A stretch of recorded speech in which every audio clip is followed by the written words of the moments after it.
Portland City Council. To testify before council in person or virtually, you must sign up in advance on the council agenda at www.portland.gov/council/agenda. Information on engaging with council can be found on the council clerk's webpage. Individuals may testify for 3 minutes unless the presiding officer states otherwise. Your microphone will be muted when your time is over. The presiding officer preserves order. Disruptive conduct such as shouting, refusing to conclude your testimony when your time is up, or interrupting others' testimony or council deliberations will not be allowed. If you cause a disruption, a warning will be given. Further disruption will result in ejection from the meeting. Anyone who fails to leave once ejected is subject to arrest for trespass. Additionally, council may take a short recess and reconvene virtually. Your testimony should address the matter being considered. When testifying, state your name for the record. Your address is not necessary. If you are a lobbyist, identify the organization you represent. Virtual testifiers should unmute themselves when the council clerk calls your name. Thank you. All right, thank you. First up is communications. 541, request of Carolyn Brunette to address council regarding 2 proposed ideas related to graffiti. Good morning, welcome. Thanks for being here. Good morning, everyone. Happy summer. Yes. I'm here to propose 2 solutions for dealing with our graffiti problem. First, I want to tell you about a product called Vandal Guard. Vandal Guard is a clear, durable coating that repels graffiti. Similar products are offered by other manufacturers such as Sherwin-Williams. It protects outdoor surfaces from defacement by tagging. Once applied, it discourages further vandalism because it allows graffiti to be quickly washed off using a citrus-based cleaner and water.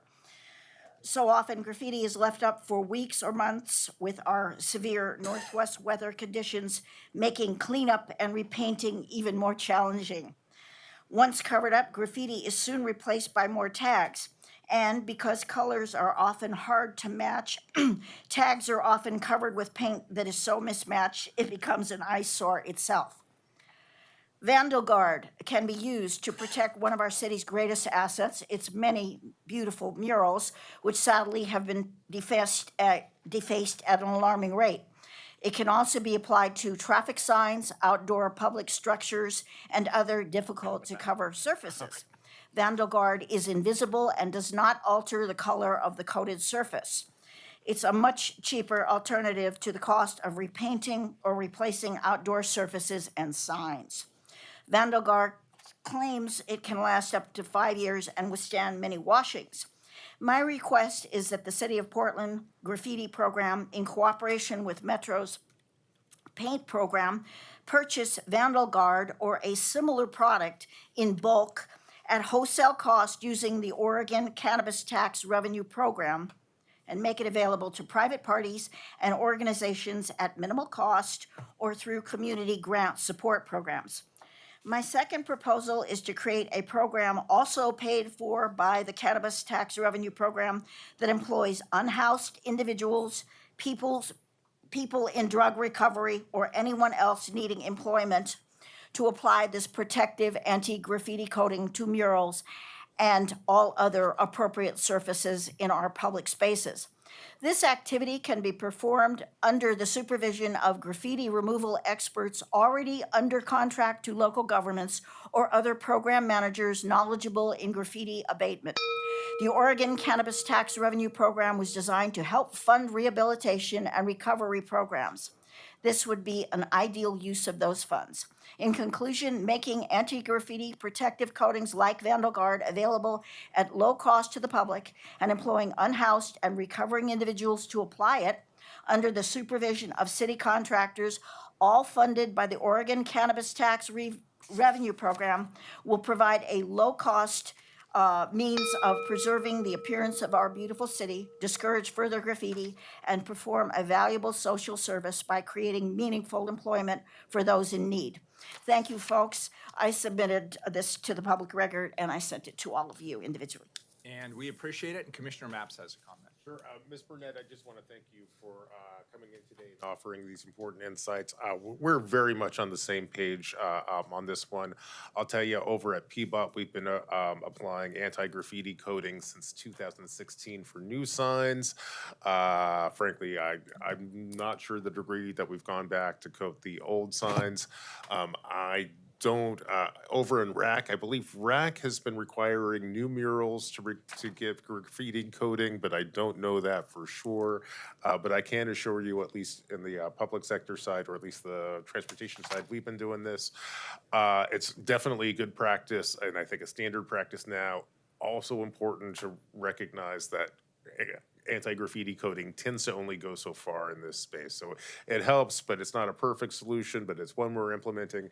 And I love the idea of maybe going back and trying to retro coat some of our old signage, and I'll direct my teams to go to take a look at that and at least let me know where we're at.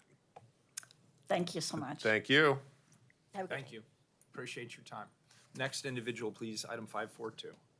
Request of Portland Advocates for Lead-Free Drinking Water to address council regarding Water Bureau failure to protect public health. They've canceled their request.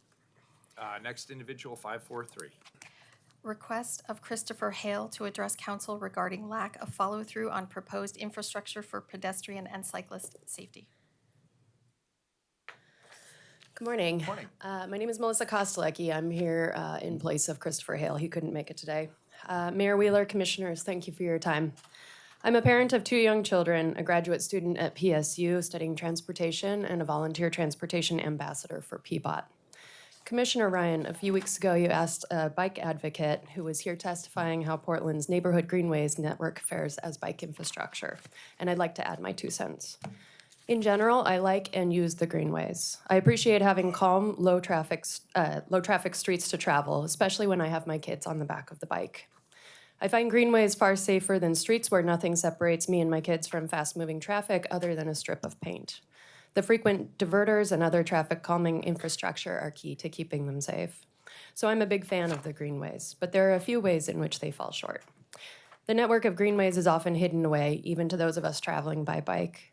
Wayfinding is not always obvious, and because of their nature as low-traffic streets, those traveling by car often don't know the greenways even exist, making it less likely they'll give biking a try.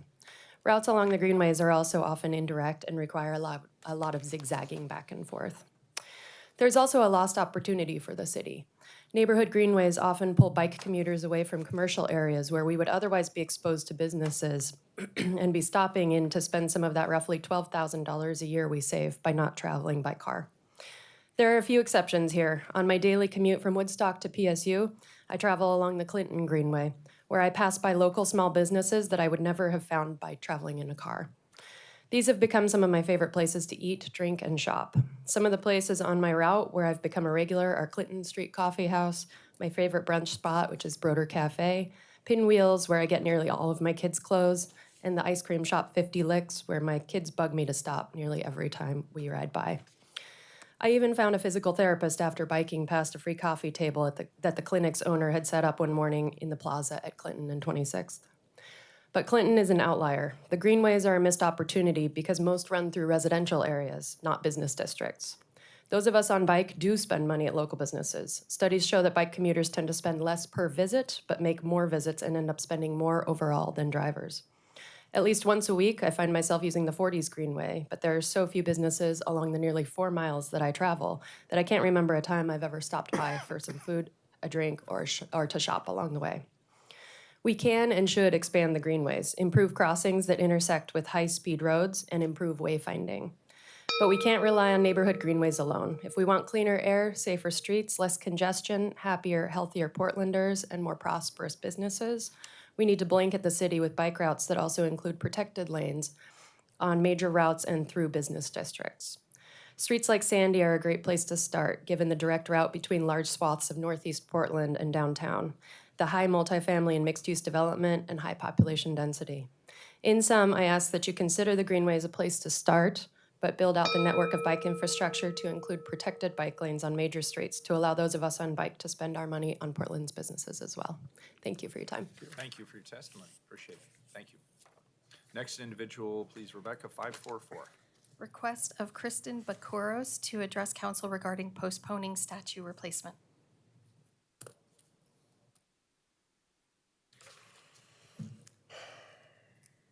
Are they online? Nope, Kristen appears not to be with us. All right, very good. We will move on then to the consent agenda. I would like you to read 547. Ms. on- Mr. Excuse me, Mayor. Oh, there's one more communications slot. Item 545. Yes, thank you. Request of Tyler Hardy to address council regarding urban alchemy. Good morning.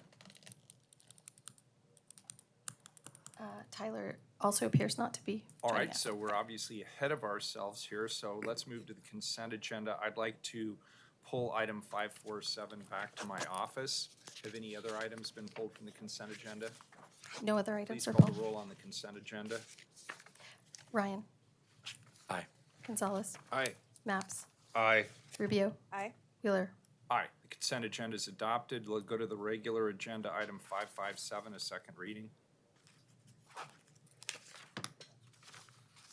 Amend price agreements with Interlochen Inc., Titan Utilities, and Iron Horse Excavation LLC, DBA Oxbow Construction for $1,500,000 per agreement to provide additional construction services. Any further discussion on this item? This is an item that's already been heard. We've taken public testimony. Please call the roll. Ryan. Aye. Gonzalez. Aye. Maps. I want to thank the mayor's team for their help on this particular project. You know, the funds that flow through this will allow BES to improve and fix things like our pump stations and deal with sewer breaks. It's very important, bread and butter government stuff. Thank you, Mr. Mayor. I vote aye. Rubio. Aye. Wheeler. I want to thank Commissioner Maps, right back at you. Thanks to you and your team and all the folks who work hard in our utility bureaus. Often thankless work. Most of the public doesn't recognize the good work they do until something goes wrong. This is true. And passing this ordinance is one of the things that we will do to ensure that that never happens. We would like them to continue in their anonymity. We'll be there. And doing the great work that they do. The ordinance is adopted. 558 also is second reading. Initiate foreclosure action on 1445 Southeast 174th Ave for the collection of delinquent city liens placed against the property. Second reading, any further discussion? Seeing none, please call the roll. Ryan. Gonzalez. Aye. Maps. Aye. Rubio. Wheeler. Aye, the ordinance is adopted. 560 is second reading. Authorize intergovernmental agreement with the U.S. Forest Service to improve post-fire simulations of sediment delivery in the Bull Run watershed based on field observations following the 2023 Camp Fire for $180,223. Commissioner Maps, did you have your hand up? Not intentionally, Any I further apologize. discussion on this item? Please call the roll. Ryan. Aye. Gonzalez. Aye. Maps. It looks like this thing's gonna pass. I want to thank my colleagues for that. You know, this is some very important basic scientific research that'll help us understand how forest fires impact or have the potential to impact our drinking water supply. By virtue of doing this research, we can take important steps towards securing a safe and clean drinking water supply for centuries to come, which is why I vote aye. Rubio. Aye. Wheeler. Aye, the ordinance is adopted. 561 is second reading. Any further Authorize- discussion? Authorize competitive solicitation in support of the Portland Clean Energy Community Benefit Fund's Climate Investment Plan Strategic Program 10, Community-Based Organization Capacity Building Program not to exceed $2,500,000 over 5 years. Any further discussion on this item? Seeing none, please call the roll. Ryan. Yeah, thank you, Commissioner Rubio, for bringing this forward. I'm looking forward to seeing how it evolves and especially seeing how diverse revenue streams emerge for the organizations we're investing in. I vote aye. Gonzalez. Aye. Maps. Aye. Rubio. I'm excited to see this launch, and I know it'll be a great benefit to PSEF grantees and increase our climate impacts. Also want to say thank you to Sam and Angela for their great work, and I look forward to hearing back on their progress. I vote aye. Wheeler. I vote aye. The ordinance is adopted. It is now 9:45 a.m. We'll go to the first time certain item, please. Item number 546. This is a first reading of a non-emergency ordinance. Authorize 3-year homelessness response system intergovernmental agreement with Multnomah County. Colleagues, we know that the homelessness crisis is the number one issue facing the city of Portland. It is the number one issue from the perspective of our residents. We hear it through constituent emails, public meetings, conversations with business owners, and surveys. We also hear it from the outreach staff, first responders, public health workers, and others who indirectly work with these or directly work with these most vulnerable populations. I want Portlanders to know your elected leaders do understand the gravity of the situation on our streets. This is why today, Council is hearing the Homeless Response System Intergovernmental Agreement with Multnomah County. This critical IGA represents a pivotal step in our collective response to homelessness. From the beginning, I've been clear in my work as mayor of Portland that it was necessary for any homelessness response to be guided by clear and measurable outcomes, informed by meaningful data, and address the broad range of issues facing those who are living unsheltered on our streets. I'm happy to share that for the first time, this plan provides a unified strategy that not only sets specific, achievable goals, but also covers critical areas previously neglected, including behavioral health, a first in the response to homelessness. What distinguishes this plan are its clear, quantifiable objectives and policy goals aimed at reducing both unsheltered homelessness as well as homelessness at large. These goals are supported by precise timelines and designated agencies and partners, ensuring accountability and collaboration across the board. Moreover, this plan underscores a commitment to enhancing data systems as well as transparency, enabling us to monitor progress effectively to regain the public's trust. It emphasizes the coordination and linking of care systems from shelter and behavioral health beds to housing vouchers and healthcare investments, ensuring a more complete support network for vulnerable individuals. I'll now welcome Sarah Morrissey, my Deputy Chief of Staff, and Skylar Brockernap, my Senior Policy Advisor, to give us a presentation on this item. I also want to thank Dan Field, Director of the Joint Office of Homeless Services, for being here today to answer specific questions related to the Joint Office of Homeless Services. Good morning again. Good morning. So good morning, Commissioners, Mayor. We are here to present an overview of the Homelessness Response System Intergovernmental Agreement to you all today. So let's go to the next slide. So we will start with providing an overview of the IGA, listing out some of the primary achievements that we have. We'll go through the key components within the document itself, and then we will do a short compare and contrast versus the existing IGA that we have currently in place with Multnomah County on the Joint Office of Homeless Services. And we will close with a quick overview of the budget related to this IGA as well. Next slide. So the overview begins back in June of 2023 when we presented the 17th Amendment of the existing IGA to Council.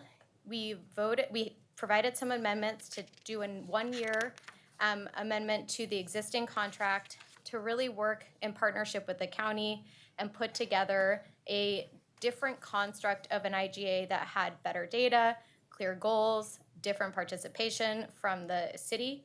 And so we went into negotiations with that as our lens.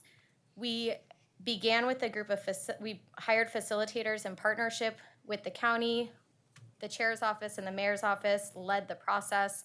We worked really closely. We met every other week. We had multiple work sessions with you all as well, where we had joint work sessions with the county and the city to go over the work that we were doing, updates on the joint office work, including the shelter strategy plan, and then the development of the homelessness response system and action plan. So this IGA replaces the existing joint office IGA between the county and the city. It is a 3-year agreement, so from July 1st, 2024 to June 30th, 2027, and it establishes the homelessness response system, which has an action plan, which has a list of deliverables and is more expansive than just the joint office. It includes behavioral health, it includes affordable housing, and it's really looking at the continuum of homelessness and how we can work to solve this for the community. The other piece is that we really wanted to have actionable items in there, so clear goals and metrics. We wanted to be able to monitor with quarterly updates, public dashboards, and additionally really change the governance structure of this work. Next slide.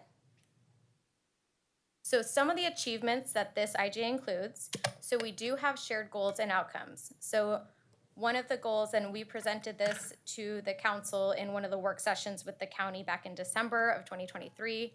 So focused on helping 2,699 unsheltered people get off the street and into housing or shelter within this time period of the IGA, adding 1,000 shelter beds by December 31st, 2025.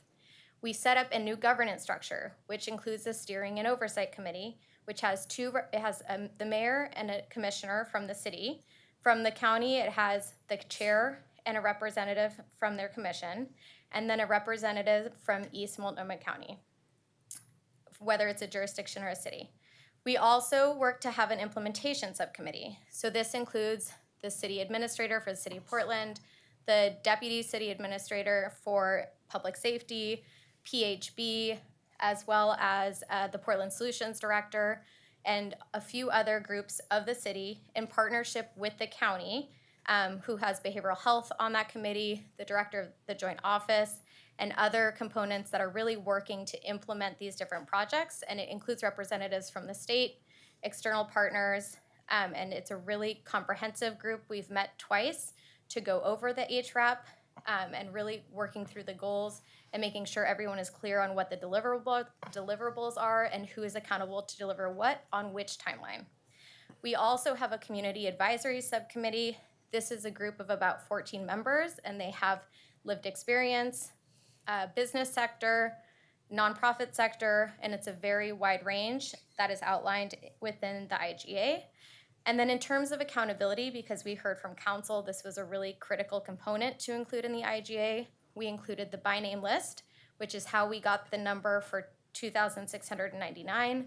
We have a shelter bed availability tool, which we are hoping to pilot. The Joint Office is hoping to pilot this fall. A performance dashboard with data and metrics, a public budget dashboard showing where all these investments are and how they've been used. And then also, like I said, the action plan that has dates and responsible parties on all of the deliverables. Next slide, please. Thanks, Sarah.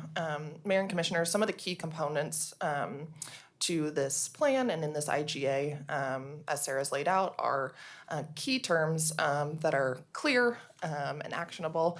We heard from council a desire for clarity compared to the last extension of the IGA with the Joint Office of Homeless Services. So we made sure that there are key terms and definitions that everyone can understand when reading through this agreement. It also has a clear wind down and termination agreement. Previously, both parties would have had to agree.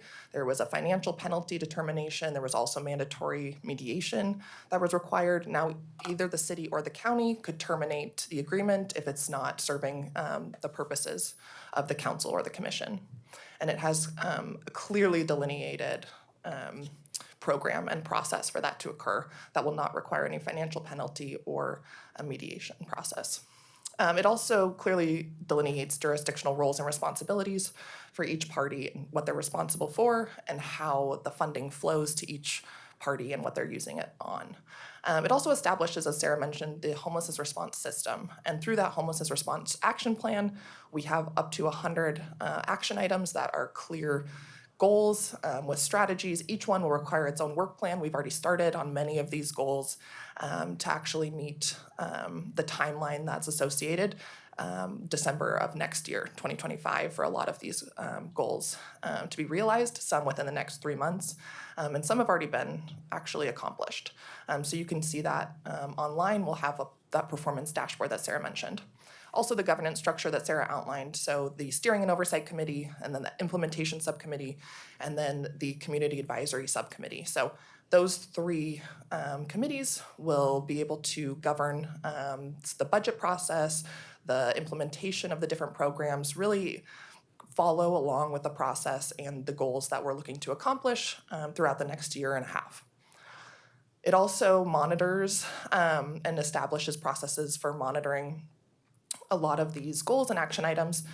So an annual review, which will really correspond with a lot of the budgeting and implementation processes for the council and the commission. What's working, what's not? Should we pivot? Do we need to change? Do we need to double down with funding on a specific program because it is working well? Stuff like that. Annual program plans as well on performance and spending, and making sure we're hitting those metrics of getting money out the door and funding the right programs, getting money in the hands of contractors and providers, and whoever we're using to accomplish this work. It will also contain those performance and public budget dashboards that Sarah mentioned. So there's publicly facing dashboards. We've heard from you all, from the county commission, from a lot of stakeholders, from the public repeatedly, a desire for transparency and a desire to be able to follow along with a lot of these goals to see what we're accomplishing, what we're not, why we aren't accomplishing those goals, or why we've actually exceeded them. And everyone will be able to follow along with that process online. Next slide, please. We've set up kind of a compare and contrast slide, apologies for all the text, but from the existing joint office IGA between the city and the county and the proposed IGA that you'll be voting on today. So a few of these aspects are, we heard clearly that there were vague terms, not measurable goals and metrics in the existing IGA, and council's desire for those clear action items with those responsible parties, with those clear dates associated with the plan. The termination clause that I mentioned was unacceptable to the council, and we've negotiated with the county for clear termination terms and a process by which to accomplish that termination. There was no shared governance structure. The city did not feel like it had enough oversight or clarity about its role besides funding the joint office. And so we've established an entirely new governance structure that will allow the city to participate at every step of the process. As Sarah mentioned, representatives on the community advisory subcommittee, on the implementation subcommittee, as well as obviously the steering and oversight committee, reviewing all the programmatic details as well as the overarching budget and funding strategies. There was also no process for implementation other than the joint office, and so the joint office was tasked with accomplishing quite a few deliverables that they didn't necessarily control, and for that reason we've included HealthShare, the continuum coordinated care organizations, the coordinated care organizations within the county, as well as Trillium and our behavioral health department within the county. We will also have Mike Myers, who will be representing some of our first responders on this committee. So really trying to create a comprehensive implementation subcommittee that will have all that representation and hold different jurisdictions and programs and bodies accountable in a way that they haven't been before for our homelessness response system and for our implementation of these solutions. There were not specific action items and of clear lack of data or public-facing transparent kind of communication, whether it's a dashboard or something else. And so we've clearly established that in our new IGA, as you've all seen, creating that holistic strategy that will be public-facing for every single aspect of this plan. There will be a lot of information and a lot of details for folks to dig into and review and follow along. And there was also no description of funds or budget reporting. And so now Sarah's gonna go over how different money is flowing, and then you'll be able to review that online, and the public will be able to review that online throughout the course of a year, not just at the budget processes once a year. So we also were asked by the city commission to remove joint from the Joint Office of Homeless Services name. It is a county department, and we wanted to reflect that, and so that is also in the IGA. Next slide, please. Okay. So this is just a slide that goes over the 2 years, this upcoming fiscal year, so 24-25, that'll start July 1st, and then what the city is contributing within this structure, and then what the next fiscal year for 25-26, so starting July 1st, 2025. So this year, to the joint office, and this is outlined what this funding is going towards in Exhibit 2 of the contract. The city is allocating $25,186,923 of ongoing funding to the program. It is primarily funding adult emergency shelter, so approximately $20 million in terms of cost for that, outreach and engagement, and then transitional and permanent supportive housing. The details on the breakdowns within those program offers can be found in Exhibit 2. But like I said, it's primarily congregate shelter and outreach. That's the 25 million, which is primarily general fund with a little bit of recreational cannabis tax. The second piece in the city's budget that is very closely tied to the work on homelessness is the funding of alternative shelters. So the Safe Rest Village program and the temporary alternative shelter program sites. So that's currently funded with a mix of general fund one-time, ARPA dollars, State of Oregon, which is through an Oregon All-In grant, and then Metro's supportive housing service tax, which we received from Multnomah County. So the operational program, that is being funded through those different sources in the city budget. So that was in the mayor's proposed, adopted, and so those are the two different buckets in terms of shelter type that the city is funding this fiscal year upcoming. For next year, as outlined in the contract, for 25-26, the city is allocating $31 million to Multnomah County. The joint office will be providing a detailed breakdown, similar to what's in Exhibit 2 for this year, on how those funds will be used. And then the cost for the alternative shelters with Safe Rest Villages and TAS will be transferred, both the management of those sites and the funding liability for those sites goes to the county, and those could be funded with SHS dollars, with a portion of the city's allocation. It's really gonna come through the Steering and Oversight Committee, but will be reflected in the chair's budget, and that's what an updated Exhibit 2 would include for next year on how those dollars are going in, but the city will not be contributing. The floor is really 31 million. So I know I just wanted to make sure that was clear, and I was going to take any questions. Yeah, let me jump in here and take a question. This has been one of the areas in this agreement where I've sought some clarity. So historically, the dollars that the city gives over to the joint office has in practice been spent on congregate shelter.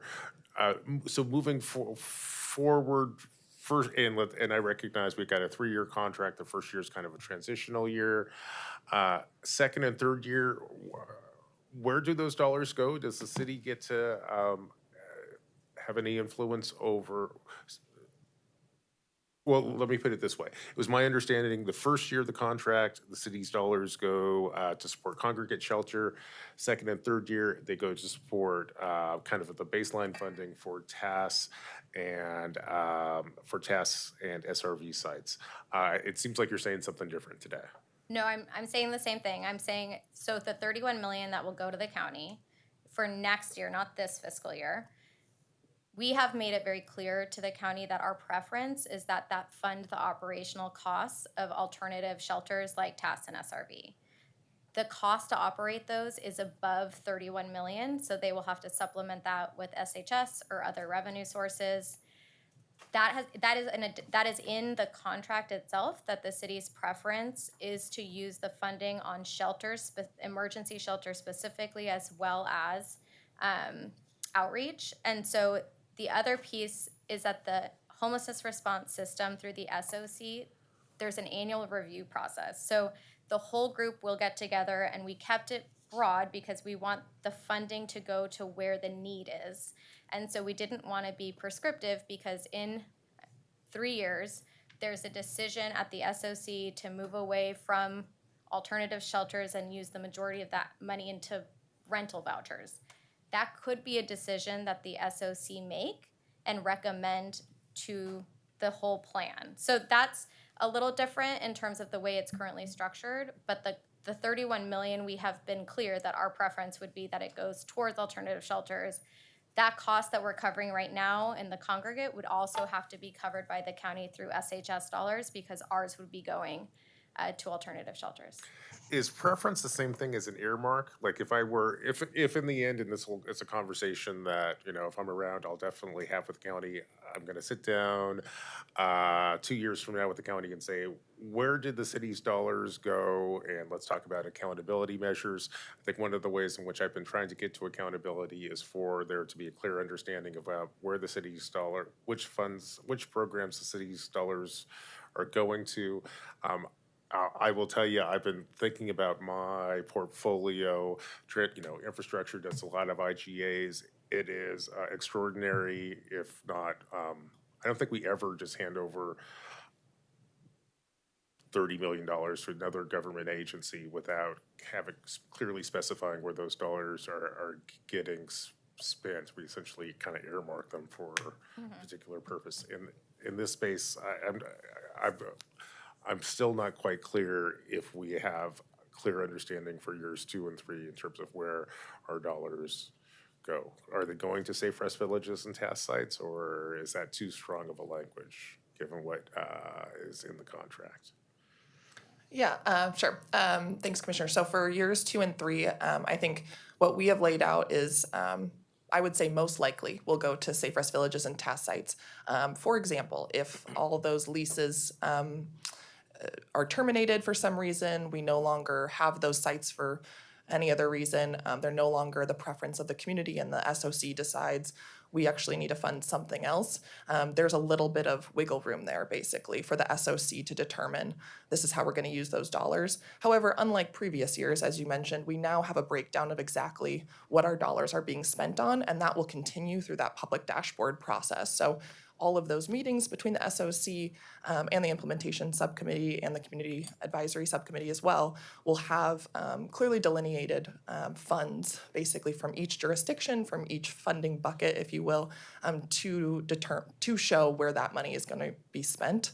And so we'll have that clarity of where it has been spent. If we want to change that, that's a discussion for the SOC, but we have laid out the groundwork to say we would like this 31 million, at least for the foreseeable future, to go to the Safe Rest Villages and task sites.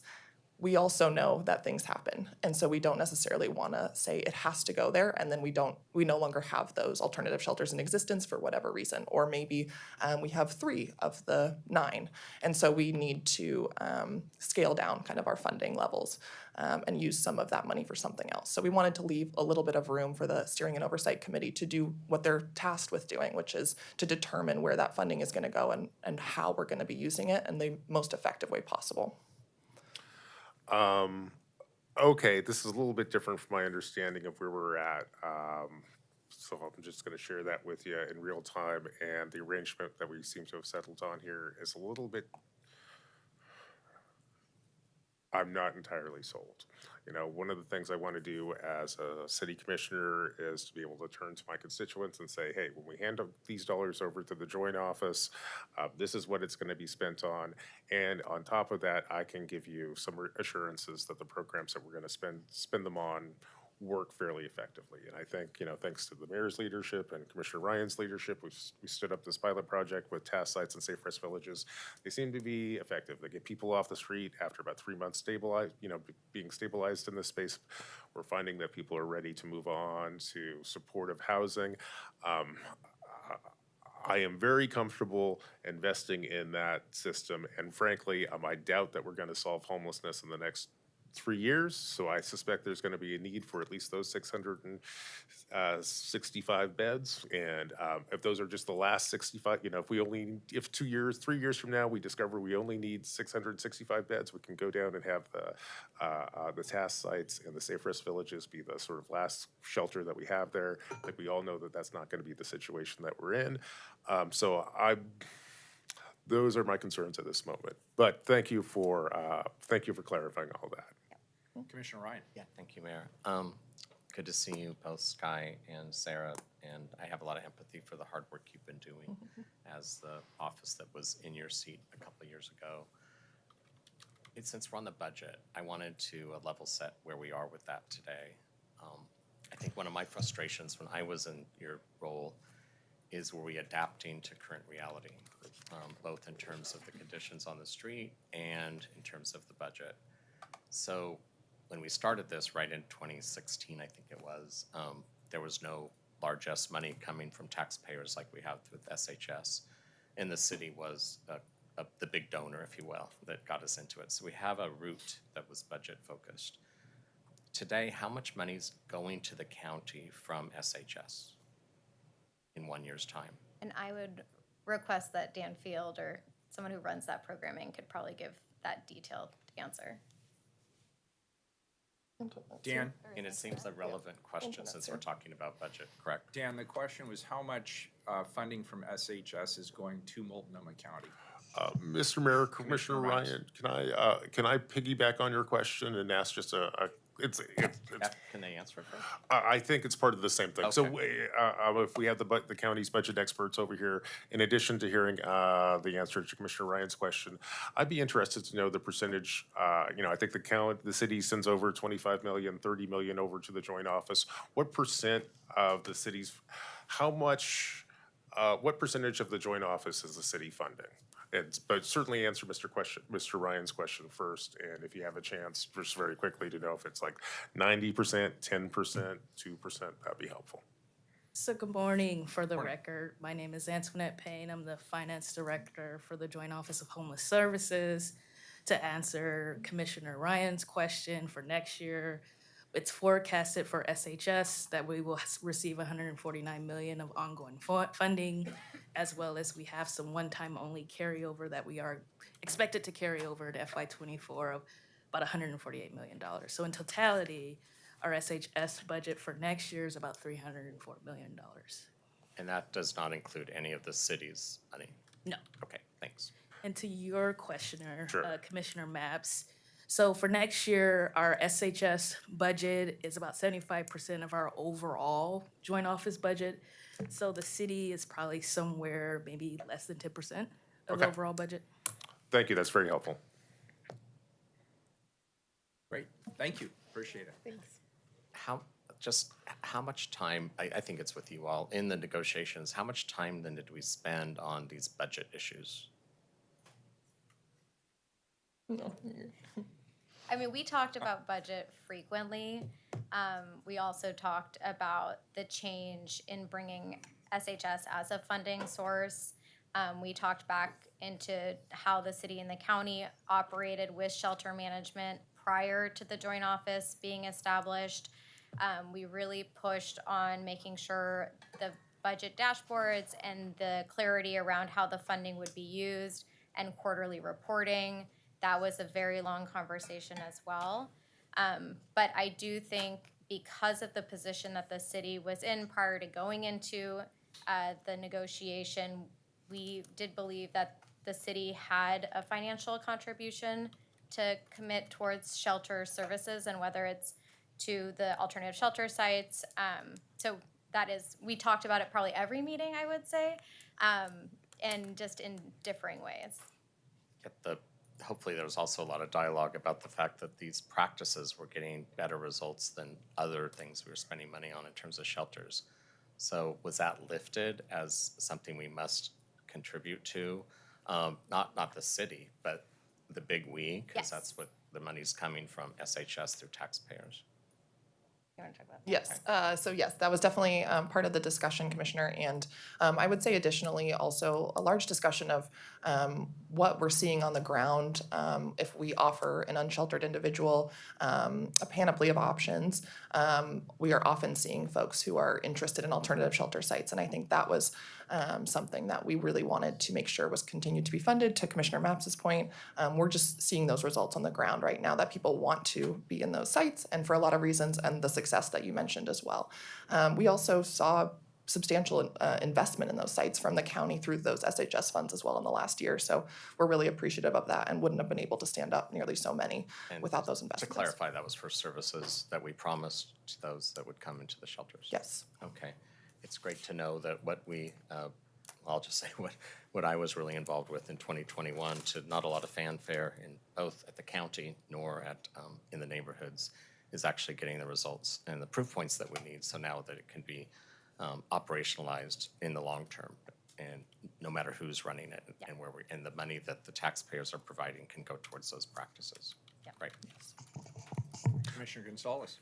Just a couple of things, level set where we're at right now. Is there, has there been any funding this last year or projected in the next year from the joint office for either Portland Street Response or chat outreach for homeless services?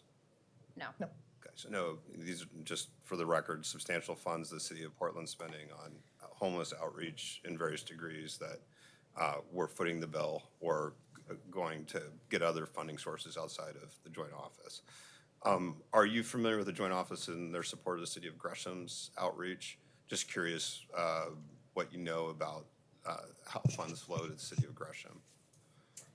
I know about the program, and I know how it interacts with the joint office and their staff. I believe they receive some financial support, but I don't know the specific numbers. Skylar, that might be an appropriate question for the joint office. Dan, do you have the answer to that question? And I'll ask a follow-up.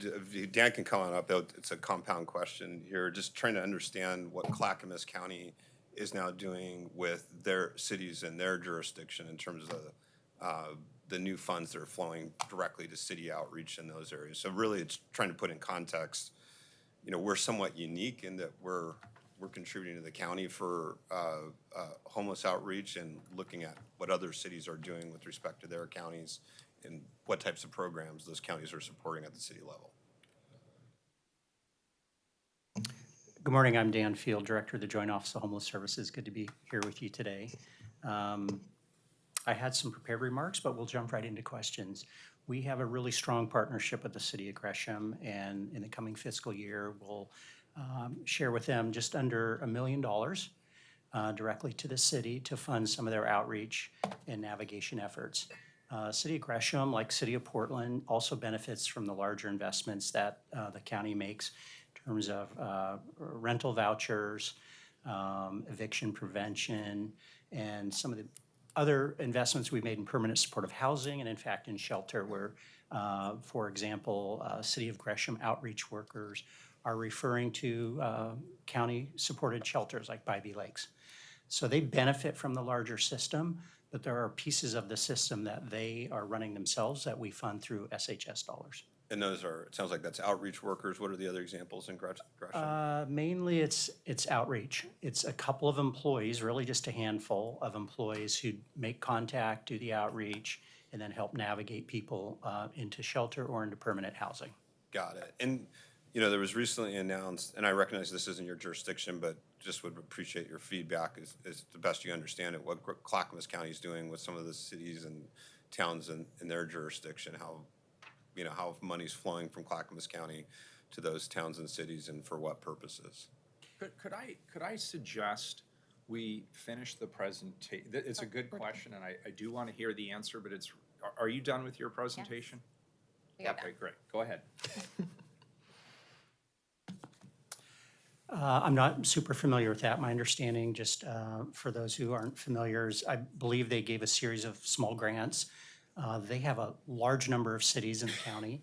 We only have 5, and we're in deep partnership with the 2 largest, City of Portland, City of Gresham, and we have an emerging partnership with the 3 smaller cities in Multnomah County. I guess there's actually 6 if you include. Yeah. So my understanding is they gave grants to some of their smaller cities, and that was a way for them to share those SHS dollars with the cities directly and allow them to do some targeted local investments. I'm not sure beyond that. That's on top of more traditional investments that the county is making primarily in supportive housing. Got it. Well, and it's fully recognizing we have a unique history in the city of Portland here with the Joint Office on Homelessness. And I think one of the fundamental philosophical questions is this, in fact, the right model in a SHS world, right? That we put in place a program that was innovative at the time to try and solve a complex problem, but we have a whole new source of funds that are now flowing into communities and whether the city should in fact be sending, that's sort of the bigger picture I'm trying to get at. I guess a question for Skylar and Sarah is, you look back at the last year since we just extended this agreement. I think, the city-run task sites and Safe House Villages are successes in many respects. We're cleaning up the city in a much more aggressive way, and, I think that's showing some progress on the streets. From your vantage point, what are the big achievements of the Joint Office on Homelessness in the last year? And is the unsheltered problem getting better?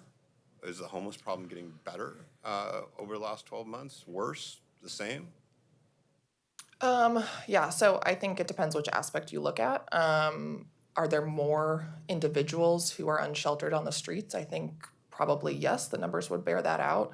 The inflow is definitely something that we've seen, especially after the pandemic. Folks who lost jobs and could not pay rent, folks who are evicted. And so there's been an incredible amount of work, and I would say one of the successes is the prevention strategy that's happened, connecting people who are seeking legal representation, free kind of paralegal assistance, and when they seek that out, they're immediately connected with potential opportunities for rental vouchers or a subsidy, so they don't lose that home, so they don't become unsheltered. So I would say the prevention strategy is something that I've seen really become more robust, especially with ARPA funding. There was an influx of available funding for a lot of that work, and I think the Joint Office has gotten that money out the door very quickly, even when through Oregon All In, those vouchers, and then some prevention money that came from the state as well. That money was the first out the door. There were already processes in place, there were already systems in place, and programs that were highly effective that actually kept people housed so that they didn't flow into homelessness. That would be one that I would lift up. And that's great, but I want to start with your first part of your answer. The homeless problem hasn't gotten better in the last year since we renewed this agreement. Is that a fair, I don't want to put words in your mouth, I just want to take your. So I, as you know, Commissioner, so when I started 2.5 years ago, there were a lot more tents out on the street. It was much more visible problem, I would say, in a lot of ways. It's still visible, but I think it looks a little different now. So in that way, I don't necessarily think it's worse. I think we've gotten an incredible amount of people into shelter and into housing. And so in those ways, I think those systems are starting to work at a faster clip. A lot of the work that Commissioner Ryan is doing and has done through the Safe Rest Village program has gotten a lot of those processes in place. I also think bringing Urban Alchemy into the community to help administer and kind of be a provider in this community has made a big difference as well. But yes, I do think the inflow just shows numbers-wise that there are more individuals who are homeless. And just to be clear, I don't mean to ask leading questions here. I'm just trying to level set when we, in our role as stewards, as we're making this determination about further investment of city dollars, it's just begging the question, are we on the right path or not? Recognizing that this new agreement has shifted some things, but it's sort of as a check-in to sort of, are we making the best investments? We can successfully do task sites and safe rest villages on our own, then why don't we just keep doing it? Is the county really adding anything to that equation outside of the wraparound services that they need to be providing anyways? And may I add, I mean, from my observation, I think one big shift has been when Director Field came on board, and we have seen a culture shift in terms of participation and support in building the homelessness response system and action plan. That had not been guiding this work. It was very segmented, it was fractured. There were different investments happening without clear guidelines, goals, or clarity around data and metrics. I think we're laying the foundation to actually make improvement within this structure, and we have not had that clarity since I've been in this position and even before. So that's 3+ years. I also think that the way in which we're building the system with both from the work that Sky and the SSCC, the Street Services Coordination Team, and the outreach team are doing on the ground to getting people into alternative shelter and then receiving wraparound services from Joint Office contractors and then moving into PSH units that the Portland Housing Bureau has built. It is a much more comprehensive ecosystem than we have been able to work within in the past 5+ years. And I think that is going to make a measurable difference. And so that culture shift and the partnership and the commitment to goals, data, and outcomes is different than what we were seeing a year ago. And Dan, if you want to add. Yeah, may I jump in and answer that? Sure. I want to first thank you for answering or asking the question that's on everybody's mind. People watching, people in the audience, we're all wondering the same thing. Is the model with the Joint Office and the partnership with the county the right model? In stock market terms, are we a buy or are we a sell? And I'm here to tell you we're a strong buy. This is the right model, and it is working, and we are building momentum. And I want to just, if I have a minute, I want to talk a little bit about, expand on a little bit of what Sarah said. We came together just over a year and a half ago with a new tone set by the mayor and the chair. And they asked us to set aside old disagreements and conflict and move forward together. I heard a couple of things, met with each of you a year ago, and I heard some things loudly and clearly. Number one, the issue that Commissioner Mapps raised. We want to know where the city dollars are going. We need full accountability and transparency. Since then, we've met with each of you or your staffs individually. We're on call for you at any moment to show you exactly where the $31 million are. And I think we've been super clear about that, and we will continue to be clear about that. That financial transparency will only be stronger under this agreement with direct city oversight through the governance model that Sarah and Sky outlined. Second thing I heard, and this goes to Commissioner Ryan's question, you asked through the mayor for the county and the joint office to prioritize our support for city initiatives, particularly the 3 task sites and the Safe Rest Villages. You said, this is our strategy and we want you to fund it and support it. And we've made a strong commitment to those efforts. This year alone, in the fiscal year that's just ending, we gave the city $21 million to support just the task sites alone. And there were dollars beyond that to support the Safe Rest Villages. And I think you don't often say more importantly than the money, but this time, more importantly than the money, we actually are investing our infrastructure in those Safe Rest Villages. We are co-managing with city staff many of those villages, including the Multnomah, Safe Rest Village, Menlo Park, Sunderland, and several others. And I know for a fact that city and county staff are working hand in hand. I would say today, we're well on our way to a collaborative, coordinated, lead shelter system in our community that comprises the SRVs, the task sites, motel shelters, congregate shelters, severe weather shelters, all of which will form our community shelter system. They may have started in very different places, they may have been funded very differently, but we're steadily bringing them together in a model that will be much stronger together than it would be apart. And I would argue that that shelter system that includes the SRVs and the task site, that collaboration will be even stronger under the agreement. And then third, I would just say, the thing I heard loud and clear was we wanted to see a plan. And to Sarah's point, we want to understand where's the joint office headed? And do we agree with that and do we have input into that? We spent the last year developing not only the IGA, but the Homeless Response Action Plan. As noted, has measurable objectives on multiple fronts. We have a clear plan that Commissioners Ryan and Rubio were personally involved in developing to add over 1,000 shelter beds in the next year and a half and to house the target number of people that Sarah mentioned. The plan also, for the first time, addresses behavioral health beds and targets sources of new homelessness inflow by focusing on individuals who are exiting hospitals, foster care, or correctional settings. For years, we've known that people come into homelessness from those settings. We had no clear plan, no clear metrics to say we need to stop the inflow from foster care, from carceral settings, and from healthcare. Those are all clearly called out.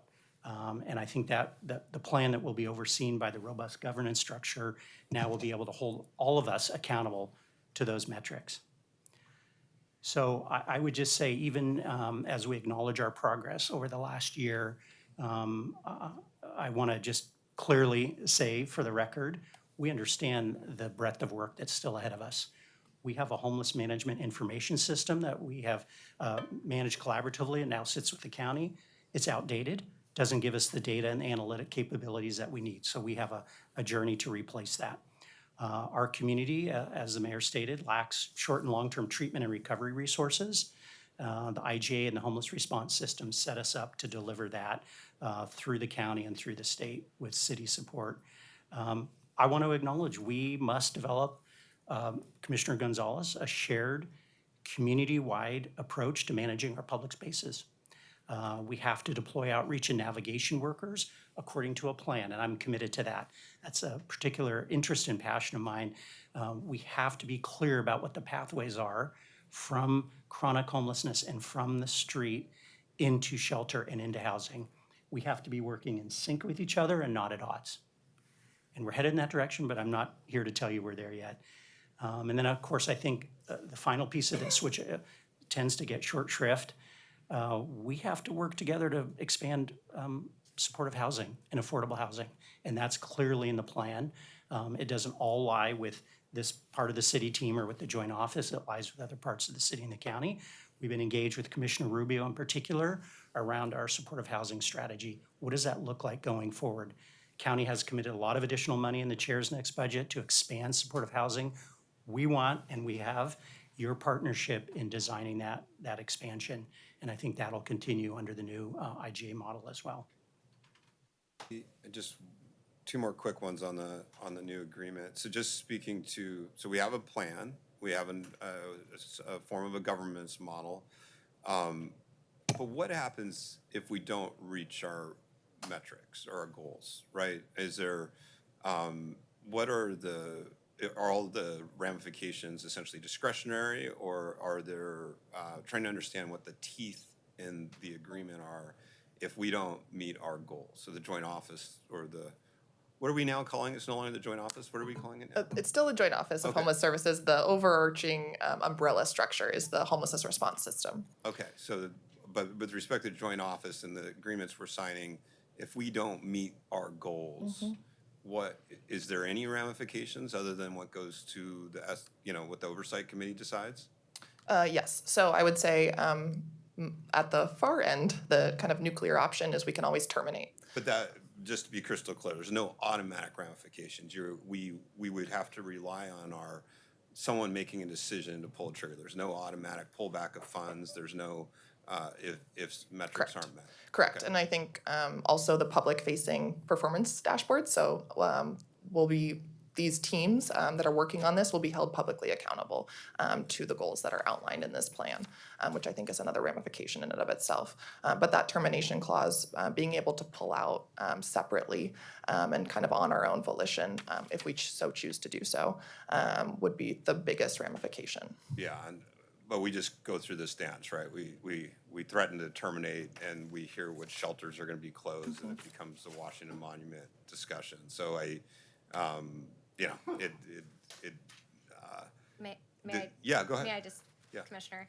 So different than the past, because we now have clarity around the funding. If the termination language basically says the city shall take back the Safe Rest Villages and the alternative shelter sites, that's what the agreement states. So in terms of that pointing to other shelter beds, we would basically be funding those operations moving forward. And so that's what we've agreed upon in terms of what the clauses of termination, because in the past, it has not been clear what the termination requirements would be. So that is a clarity that has not existed before. And would we close those? I think that's the question that would sit to City Council in the budget that we're in, because that would be where our funding would go towards. Yeah, and I don't mean to steal Commissioner Mapps's thunder on this. This is conversations we've had about, how this could played out when these discussions have occurred in the past. So I let him add, but one last piece on this. So we have obligations under the ADA lawsuit. Tozier limits when we can distribute tents as a city, and it applies to our service providers, our contractors. Is there anything in the current agreement that addresses our city's obligations under the ADA lawsuit? And I don't want to quote it directly, but there is language that speaks to city funds not being used for supplies, I think is the word, but it's basically tent, tarp, and harm reduction kit distribution. But it doesn't prescribe, No. it doesn't hold the joint office to the same obligations the city's under. Okay. Commissioner Gonzalez, can I ask a qualifying or expand on that particular question? So one of the things that I've been wondering in the space that Commissioner Gonzalez was talking about, and I apologize, Commissioner Rubio, I do recognize been I waiting a long bumped in, time. but Sorry. it's building on this last particular point. In section 8.21 of the contract, there's language about the county indemnifying and holding the city harmless in the space of doing this work. And one of the things I'm wondering about, and I will actually not ask you to respond to now, but maybe I see Robert out there. So I'm trying to figure out what section 8.21 of the contract, which talks about the county indemnifying and holding the city harmless in the space of doing this work in spaces like the ADA contract. I think it addresses some of the issues that Commissioner Gonzalez is talking about, but I will not take your answer now. I'll give Robert a chance to ponder that, and I will turn the floor back over to the mayor and Commissioner Rubio. Commissioner Rubio, Thank thank you for your you, patience. thank you. So I have a couple questions. First, I want to say, I appreciate that you mentioned cultural shift because that's really, really important. As an organizational leader, I very acutely understand what that means. So that was great to hear. But what can you tell us about what we can expect to see in a year from now, like from the public perspective? And then what can we expect to see different in terms of governance a year from now from the internal perspective too? I would just want to get a picture of what your ideal or expectation is. And then I have a follow-up question after that. And to be clear, are you asking about the homelessness response system or the joint office or both? Both, but let's start with the joint office specifically because that's what we're talking about today. Yeah, I can give mine assessment and then maybe Director Field as well. I think my ideal scenario is a continued culture shift, like Sarah mentioned, to the point of being transparent to those metrics and all reaching those goals, and maybe even exceeding those goals in a lot of different ways. A lot of those are floors and not ceilings, and showing the clear process, I think. So as Director Field mentioned, the integration of the joint office staff with other jurisdictions, with partners in the community, other stakeholders, behavioral health, which just really hasn't been as connected as before. We're seeing some of that already. I think one of our biggest wins of the last year is the mobile medical vans from Central City Concern that the joint office funds and that serve our different alternative shelter sites and safe rest villages as well as other shelter sites.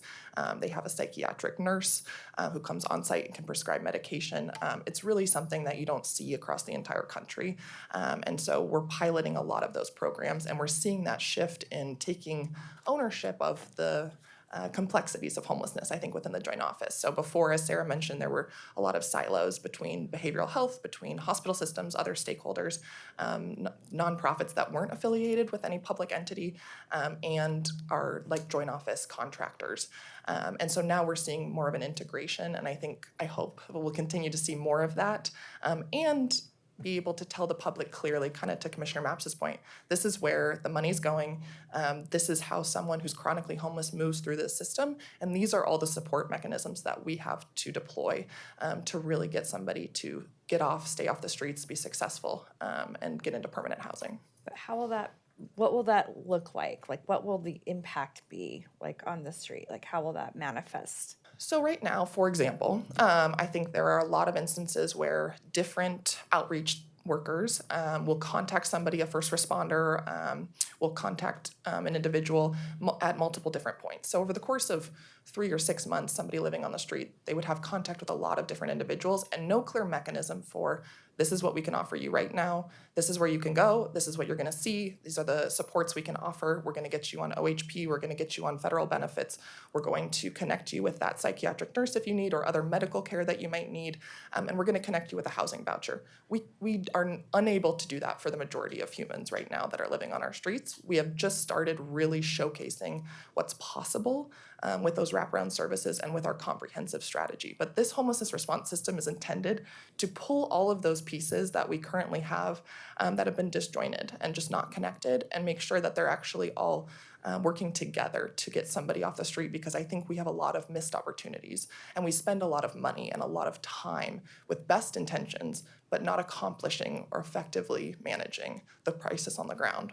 So the coordination could potentially free up more capacity than to do more quick response. Yes, and I think the folks on the ground would see, you know, if you think of it as kind of like a client model, we'd be serving that client in a much better way. So clarity of this is your case manager, this is your outreach worker, we have data that can help you, we know what services you've engaged with before, we know what you need, we can actually connect you with everything along the way that could help you succeed, instead of having a disjointed system where no one is talking to each other and there's no ability to understand the exact opportunities we currently have in the system right now. No bed, is empty kind of for a night. We can actually connect people to whatever they might need, whether it's behavioral health services, with a family member, with a shelter space, with a voucher for housing. And I think we're not maximizing and efficiently accomplishing kind of a lot of those system practices right now. And I think it's something that I hope we can work on over the next year through this system, because we'll be meeting with the implementation committee, we'll be meeting with the steering and oversight committee, and those continued kind of processes of really digging into what's working, what's not, pivot. Don't wait a year to like see if you should fund something a different way. Let's change it now. Let's meet with a provider. Let's connect these two individuals. We'll treat it like a true emergency and actually be able to connect everybody. I love that Sky shared that example. I am actually having lunch today with Dr. Mendenhall from Central City and Dr. Bruno from the County Health Department to make that connection more strongly and to set a vision for pairing medical services, including the Central City mobile medical van. It drives me nuts that it was so hard, but thanks in large part to the city's support, it was so hard to connect medical services to the task site. And I don't want to wait a year to do the second one. We've got to have a plan to really quickly spread that connection across all of our shelters, and we're not there yet. But that's the kind of thing that's happening. As a result, Commissioner Gonzalez, you had the question about whether or not the city could set up the task site in the Clinton Triangle and the SRVs on its own, and in large respect, it did that. The question now is, where do we go from here? And the mobile medical van is a great small example perhaps, but life-changing for people whose medical and behavioral health care is addressed by that mobile medical van. We also had, and it wasn't always smooth, but change is not easy. We had to figure out the connection between people at the task site wanting to enter into housing, which is supported by the county. And now we've started to build that, strengthen that. We'll continue to expand that across all of our shelter sites so that we have a clear and transparent pathway. Those are resources that come from SHS dollars. They need to be paired with the shelter strategy and have a close connection. And that's the kind of thing that we've had progress on this year.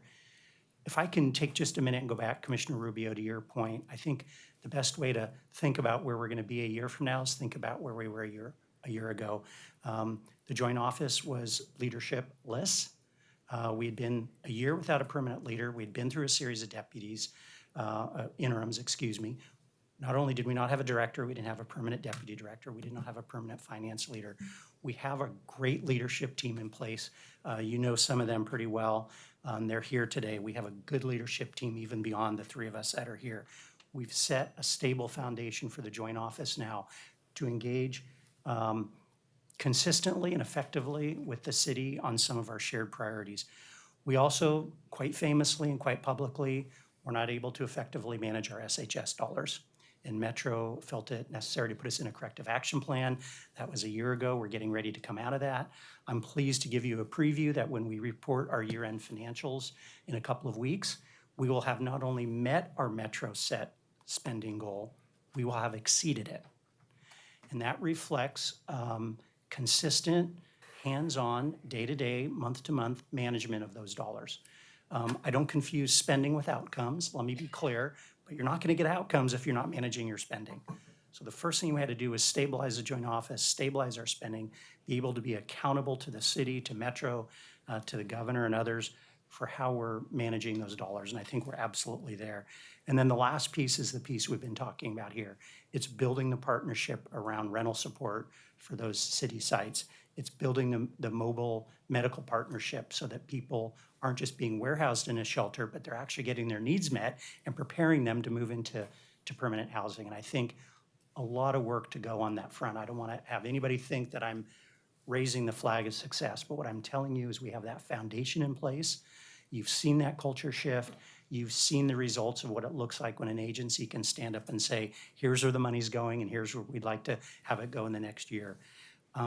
Very quickly, to answer your question directly, a year from now, I think we will see a continued growth of permanent supportive housing. We have a number of units coming online in the coming weeks. I think some of us will be together at one out on Southeast Powell here next week, a grand opening. We'll continue those investments. We will see a coordinated shelter entry system, which we do not have now. We will understand what the shelter availability is across our community and be able to have all providers direct people there. whether that's through a shelter app or other technology, we will finally have a coordinated system that says whether it's a city-originated shelter, a county-originated shelter, regardless of who's paying for it, private sector, we're going to understand what the inventory is and how we can help navigate people to that. We will have expanded medical support for people in shelters, as we talked about. And we will be able to say, if you come join us in this shelter, in this transitional housing site, we'll be able to meet your medical needs. And I think that's something to keep an eye on for a year from now. Thank you. Just a couple follow-ups too on culture change or connected to it. In one of the recitals, you talk about how we engage together moving forward, and that is something that, to be frank, I've been hearing in the community as I talk to neighbors and I talk to stakeholders, concern about the city and county and how we work together and how we publicly talk or communicate about each other's work. Can you talk a little bit about that theme of culture change and how is that showing up in these recitals specific to how we engage together around this work, both publicly and on a governance level? And then my last question after that is then how can we expect to see, or how can we be assured that this culture change will penetrate down into middle and frontline implementation on the county side? Because culture, as we know, it's not just, it is about the leadership, but how do we as a city, how are we assured that things are not going to be stalled out in implementation? I'm just going to be frank. Yeah. I'll share, for my perspective, working with the chair's office, we have a very strong connection in terms of communication. When we have challenges or issues, we quickly raise them. We have a very direct line of communication, and they take our concerns seriously, address them, follow up. And so that has been a shift, and I believe in a very positive way. And we've seen that responsiveness from the chair's office. Sky can probably speak more on the operational side, but to me, that really signals the importance of collaboration between our two jurisdictions and the key needs to make sure that this plan can actually be successful. It's all going to come down to a lot of those relationships and the implementation ability, but we've had very frank and direct conversations. There are times at which we've disagreed and we've come to a resolution, but we still have that foundational relationship. And so it has been positive. It has been different than what we've seen in the past, and I would say in a very strong way. Yeah, and I can speak to the relational piece, I think, with the joint office specifically. So Director Field and I have met regularly since he was hired, but I will just say as one example, I think I met with 5 or 6 county staff on Tuesday alone. So, half of my meetings are probably with county individuals and folks working at the county and not city staff. So we're keeping those lines of communication very open. Text or call regularly. If there's an issue, we immediately contact the other party. Or if we have a quick question, anything like that. And so I think I know quite a few individuals over at the county and have worked deeply to hold up those relationships and make sure that we're meeting all of the goals that we've set out to achieve, that we've been very public about as well. So I hope that continues to grow and increase, and we continue to build those relationships as we coordinate all of this work together.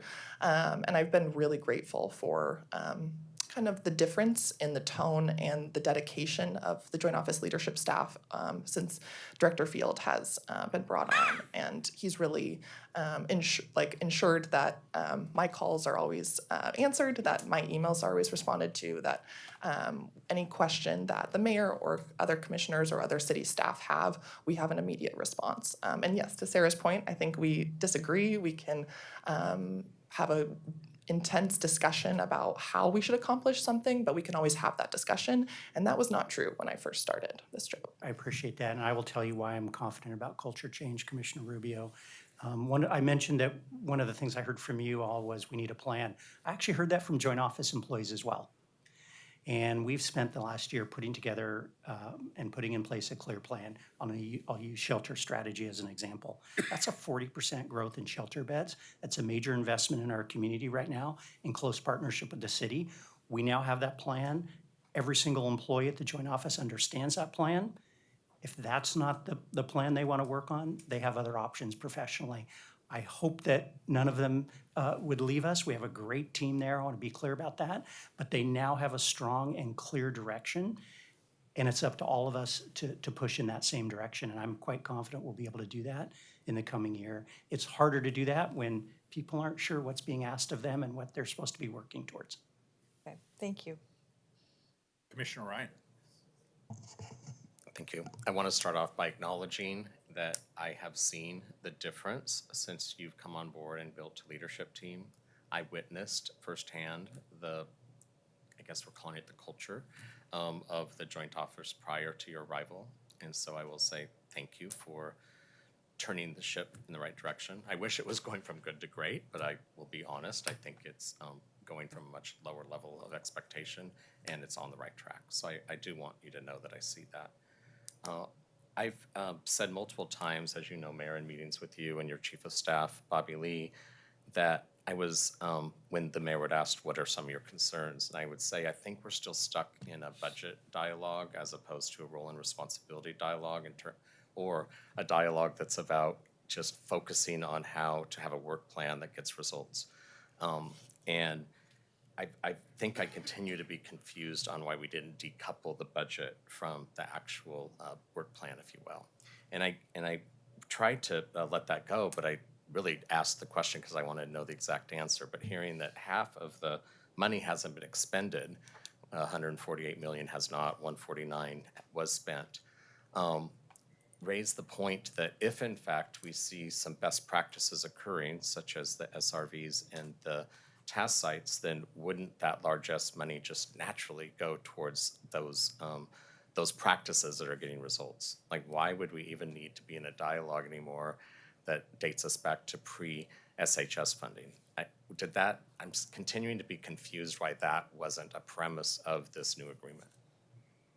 Let me just address the numbers because I think we may have miscommunicated that. The 148 numbers and the 149, that's SHS dollars one time only and carryover budgeted for next year. It's my understanding. We don't have that amount of money that is unspent. That plan is what goes into the budget for next year.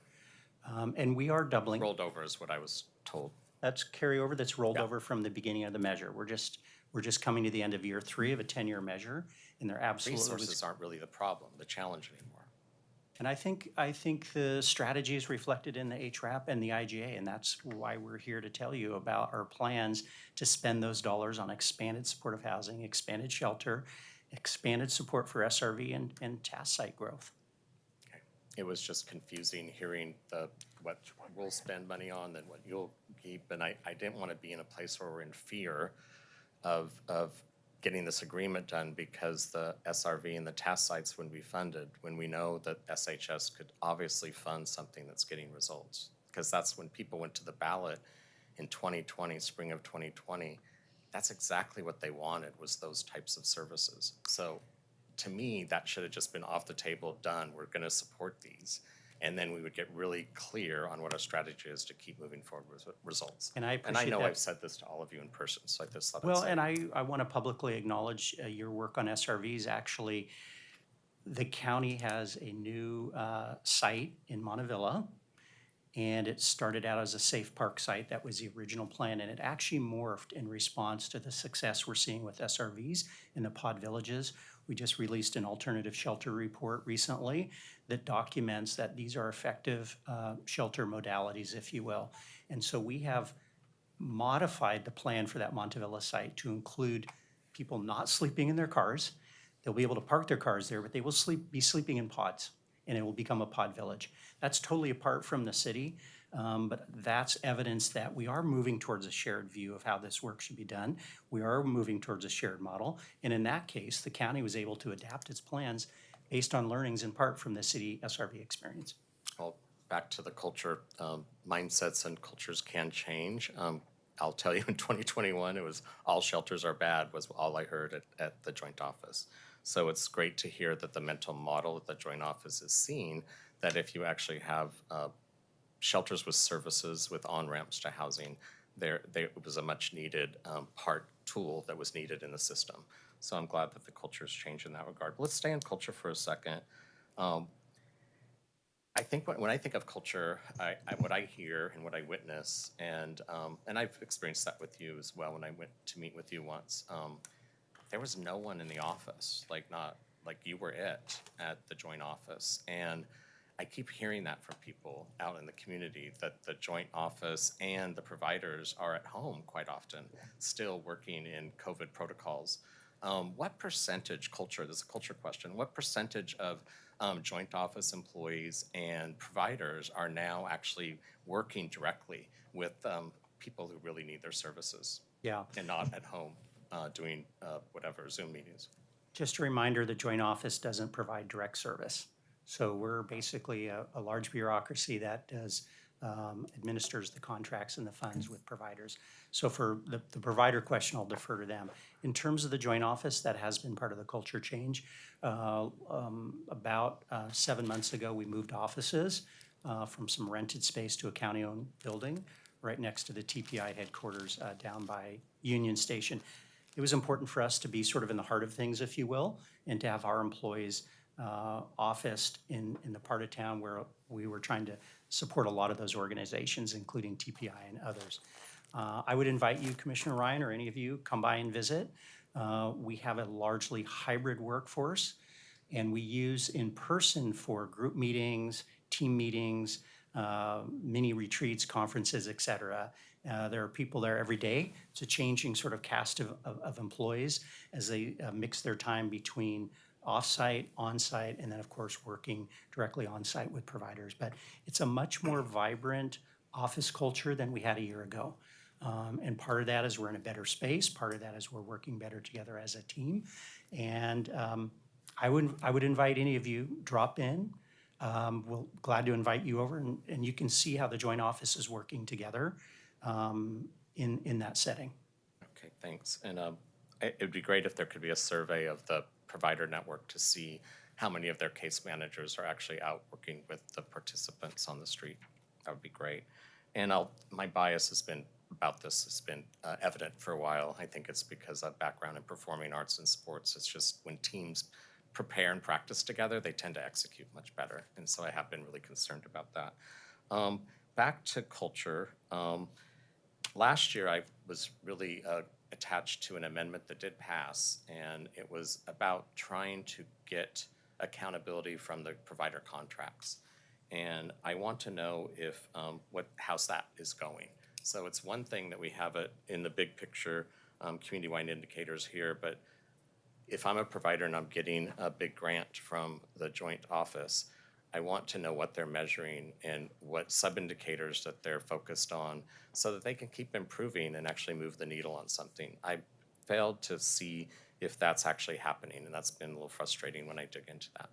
But maybe I'm missing something.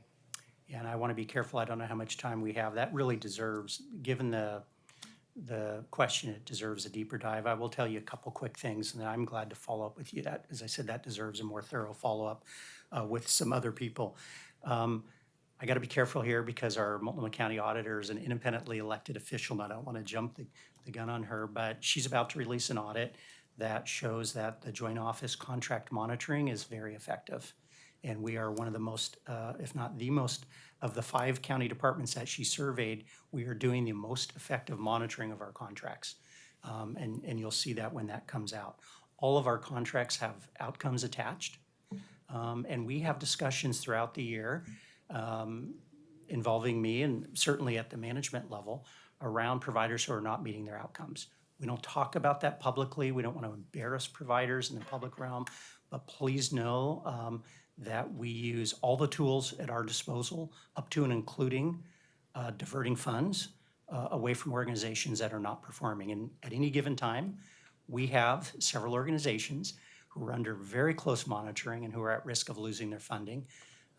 And again, we tend not to talk about that publicly, but glad to come back and perhaps walk through the way we incorporate those outcome measures into our contracts and the way we use the monitoring process to measure people's progress against those outcomes.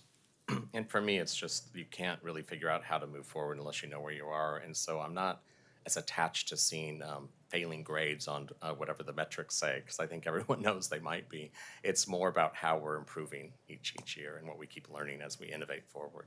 So please know accountability to me is just an opportunity to actually lean in and improve. I think when I also reflect on culture, this would be my last culture question, is when I heard 100 goals, that kind of surprised me. I think you know, because we've worked together in the past, that narrowing that down is often a really good idea. We worked together, and I remember the good people at PSU gave us like 90-some goals and metrics. We're like, great academics, but that doesn't really digest well when you're trying to actually move work culturally. So we had to narrow that down so we could focus. Am I missing something? Why is 100 goals a good idea? And are these big picture goals? Do they vary in degree of impact? I think I just need some more understanding of why 100 goals is good. Yeah, and I I would. feel like we went from 0 to 100, and I just would love to know what that's like. Yes, I can speak to that, Commissioner. So, and I might have misspoke. So the 100 action items are in the Homelessness Response Action Plan. We have overarching goals that are kind of at the front end of that plan. So it's not 100 different goals. So those are kind of some of the ones that Sarah and I spoke to of meeting a couple of those metrics, like the 50% reduction in unsheltered homelessness in a year and a half. But the action items are really kind of how we accomplish those different goals. So it's also holding different jurisdictions and different parties accountable for those specific metrics and then developing additional work plans for each one of those metrics to meet the needs of the community as well as meet those goals and hopefully exceed those goals that are listed kind of at the front end of that plan. That plan is also one of the exhibits to this IGA for a reason. We wanted to demonstrate all the different pieces and all the work that's gone into coordinating all the different parties. So the Joint Office is just one of the parties under the Homelessness Response System. It will have a lot of action items. It's already working on a lot of those work plans, but in conjunction with other parties on that implementation committee. So for example, Metro is on that implementation committee. Home Forward, the Housing Authority, is on that implementation committee. The state in various aspects with OHA, OHCS, and a lot of those state agencies are a part of that implementation committee. And so we are holding all of those different parties accountable. Some action items require 3 different stakeholder groups or jurisdictions to work on that plan together. For example, I am currently working on a siting project to determine, to create a tool with our folks at BPS, the Bureau of Planning and Sustainability, to do what we did for land availability for affordable housing construction and do that for shelter construction and probably for behavioral health facilities. So we have a tool in our toolbox for if the state were to increase funding for a project under one of those criteria, or we have SHS funding that we want to spend in a certain way. We have a list and a way of running a tool that will show us where the available facilities or land is. And that's just one action item of those almost 100 action items and will require kind of its own work plan that we'll have to work through in order to actually create that tool. It should be unveiled in August, I believe. And so that's just one example, but that helps meet the overall goals that are stated kind of at the beginning of the homelessness response plan. And I'll just add, Commissioner, it's 5 goals for the IGA itself for the Homelessness Response Action Plan that we're trying to meet, which you can find on page 21 of the document.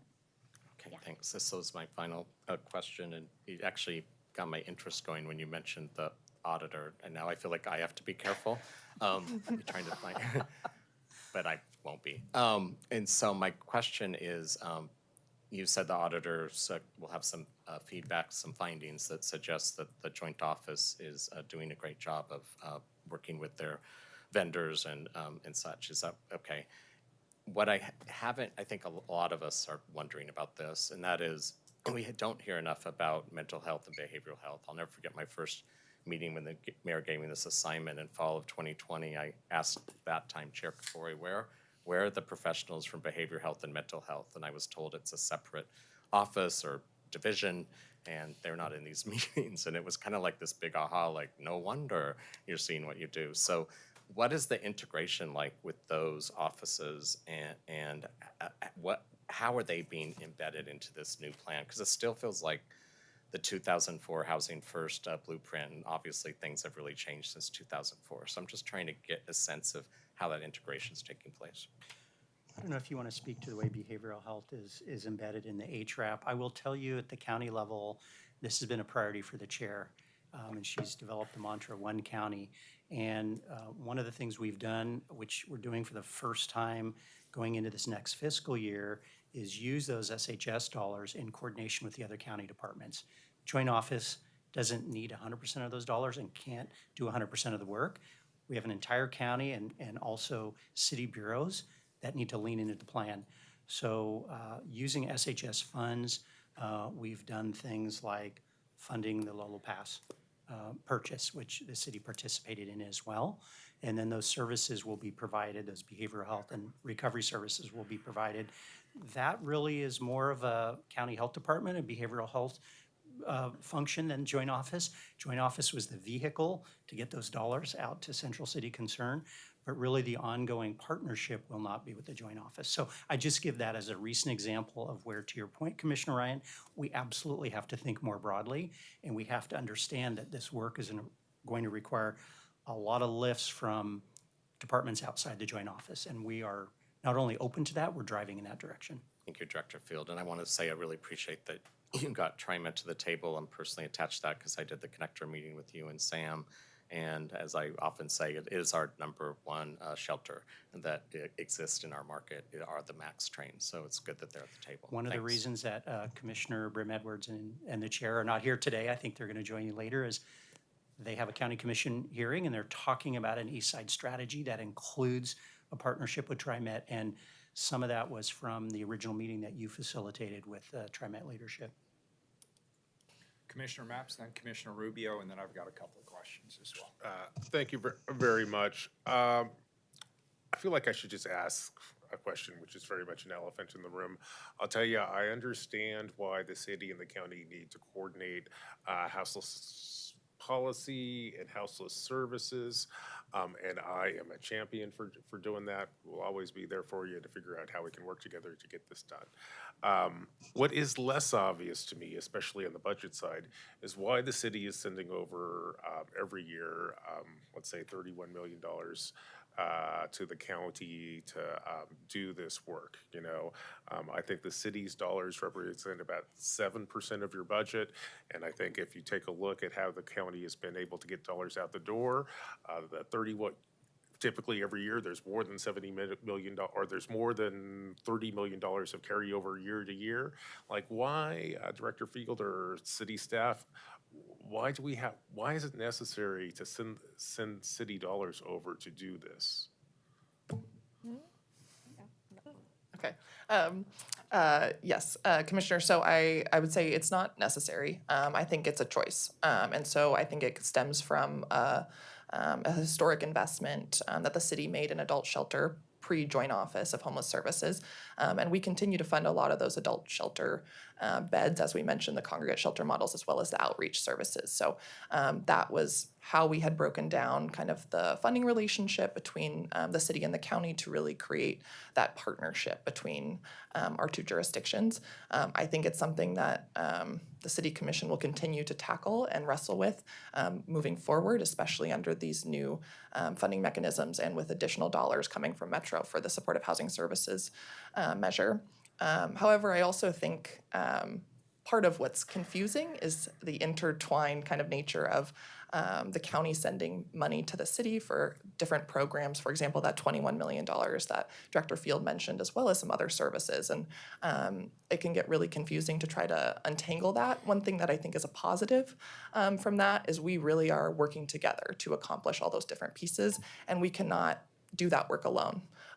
We are not funding mobile medical vans. We are not going to provide housing vouchers. We do not get the funding for that process. And so I think it actually helps solidify that relationship because we're all sitting at the table, all being held accountable to maybe not meeting those goals or those action items. And so we're trying to create a more robust plan so we clearly delineate where that money goes, where it should go, where we want it to go in the future, and create a mechanism with a governance structure that allows us to make some of those decisions and determinations because it will all affect us. We will not be existing in a silo. We will be working with the county one way or another on a lot of different issues. It's important to recognize the history that Skye mentioned. And at the same time, let's recognize a lot has changed in 3 years. Right. And I think the work we did with the city this year and next year reflect that. So if you consider all sources, general fund ongoing, city general fund one time, federal state pass-throughs, ARPA, the city contribution to the joint office has actually dropped from 58.5 million this year to 44.8 next year. To be fair, the ongoing city general fund is staying level, but those other contributions are going away. I also think it's fair to ask, as we look into the future, the next 7 years of SHS, what is the right financial mix? What is the right mix of contributions? Let's not leave the state out of this. The state gave the county significant money this year, and we spent that in close coordination with the city through initiatives like Oregon All-In and Housing Multnomah that housed people out of the Clinton Triangle. So that level of coordination, regardless of the source of funds, and we certainly hope the governor will step forward in 2025 with additional money. We're preparing that ask. We want to be ready to administer that jointly. I guess in some ways I'm going back to a theme that Commissioner Ryan brought up here. I think there's a difference between coordinating policy and the dollars here. I am 100% convinced on the need to coordinate policy and coordinate services. Frankly, I don't think I've actually heard an argument for why the city should continue to send over the 31 million, other than that historically that's the way we've done it. And I'd like to make the case. please. And I'm going to be very bottom line oriented, very pragmatic, and probably completely inappropriate. But the way I view it is by making this investment, we get to shape policy and priorities at the joint office, and we get access to steering 10 times the amount of funding that we are putting in, especially under the new IGA. So I actually view it as a good investment, provided that we hold the joint office accountable and continue to be able to shape their work in a manner that's consistent with our goals here at the City of Portland. Thank you, Mr. Mayor. So when you say that, what I hear is $31 million a year is the ante that we have to pay the county to sit at this table. We choose to. I believe it is worthwhile for two reasons. Number one, all the reasons I just gave. This gives us the seats at the table, and under the new IGA, it actually gives us quite a lot of leverage over the policy and direction of the joint office. And the second thing is that it is being spent on the shelter system that we support anyway. This is a key ingredient to how we're going to get people off the streets and out of unsanctioned camp and connected to services. So I view it as a very good decision. Plus, if you think about the 31 we spent this year, we already got at least 21 back, as we've heard, just to support TAS and SRB. So from my perspective, it's better that we work together. The last thing I'll mention, and maybe I should have started with this, we don't provide behavioral health services. We do not provide substance use disorder treatment. We do not have the navigation to housing reserved for the populations that go through TAS or SRB. So we have to partner. The city and the county, if we go alone, that may solve some managerial issues that we've had to deal with or political issues that we've had to deal with, but it ultimately pulls the shelter part of our system apart from the service delivery. And I think it's critically important that they be integrated. And the data is showing that through the SRV and the TAS sites, it's working.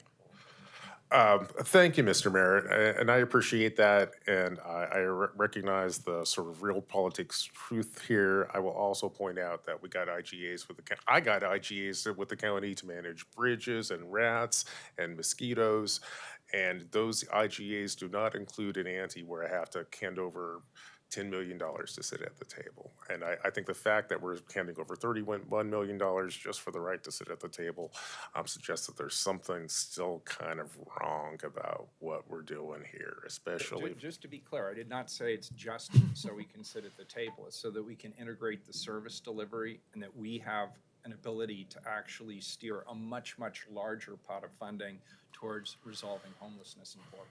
And Mayor, if I may, that 31 million also goes to fund hundreds of shelter beds as well as outreach services. Correct.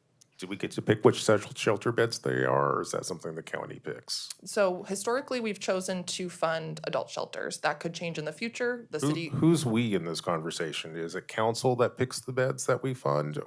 that we historically funded, or has it been the Multnomah County Board of It's Commissioners? changed over time.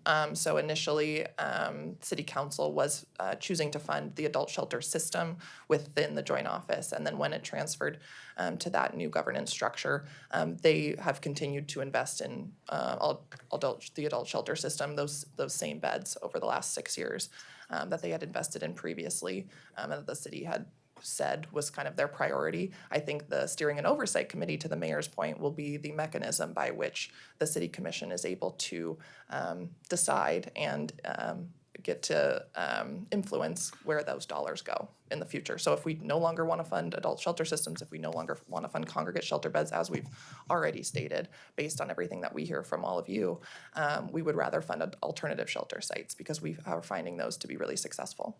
But if that changes in the future, you all or whoever is sitting in your seats could make that decision down the road. Thank you. The city's also handing over, in addition to those dollars, the city's also handing over significant new responsibilities for the county that the county is funding. Here's a couple examples that I happen to have. There was a city constraint around shelter beds, about $2 million. County has stepped into that. There were one-time only city funds that were used to fund additional shelter beds, $7 million. The county has stepped into that.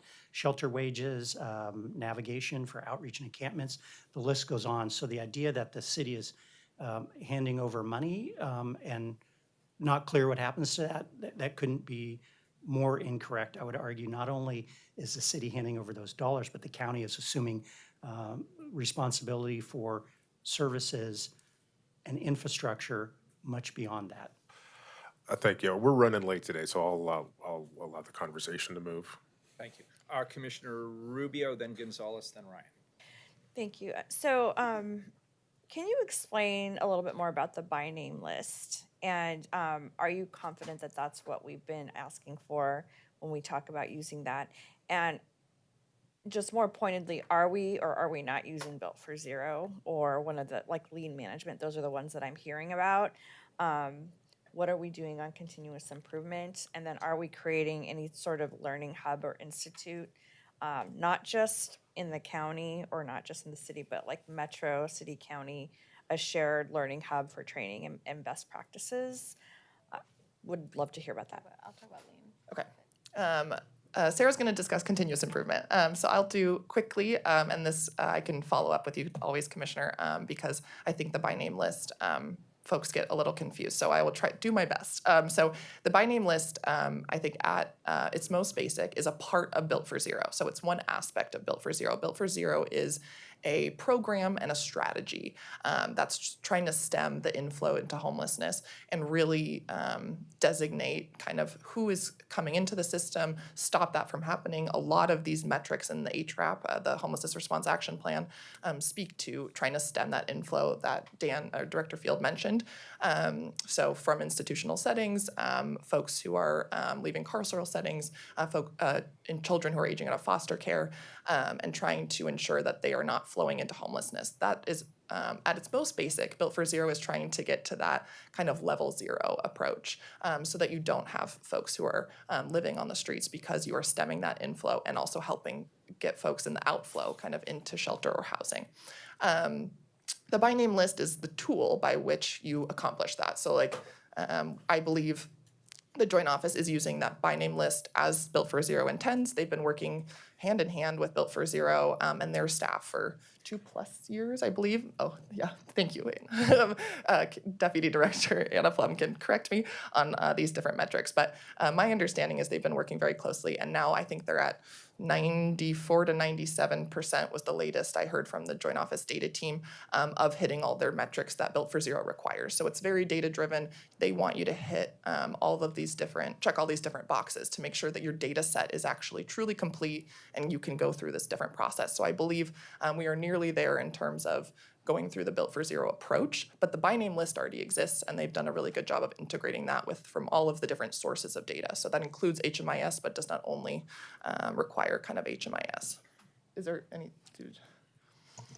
Good morning, Anna Plum, Joint Office Deputy Director. Everything Sky said is correct. I would just sort of clarify the distinction that Built for Zero is a continuous improvement process where you ensure that your data is continuously improving. The by name list is a product of that process, and it's built Yes. off of data in HMIS. And we do feel confident in that list. Yes. Okay, I understand that distinction, but I'm asking, are we actually putting that into practice then? We are. Am I hearing? Yes. We're a Yes. part, okay. Yeah, we're continuing that, and that's in our processes for next year as well. We are continuing to do the Built for Zero process into the future. Okay, and then what about the Learning Hub or Institute? So, Commissioner, my understanding is in the chair's budget, there is funding for Spark, which is a continuous improvement process that is going to be housed within the COO's office at the county. The city, that question would be directly for City Administrator Mike Jordan. We've talked about continuous improvement and potential hubs. There's some budget notes in the budget that was passed around data management and how are we doing this work moving forward? So I would leave that to him to answer, but I know in the county there is a program funded through the chair's budget related to continuous improvement called Spark. Okay, well, I would just offer, and I hope to encourage that it's a shared learning, because it doesn't help for us to be isolated doing our own processes if we're doing this shared work.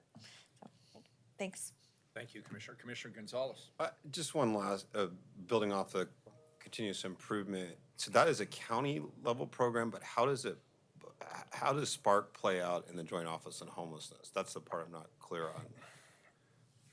And I would ask the chair's office would have to respond to that. Yeah, we're going to have to come back to you on that. It's a brand-new program that just got Okay. funded.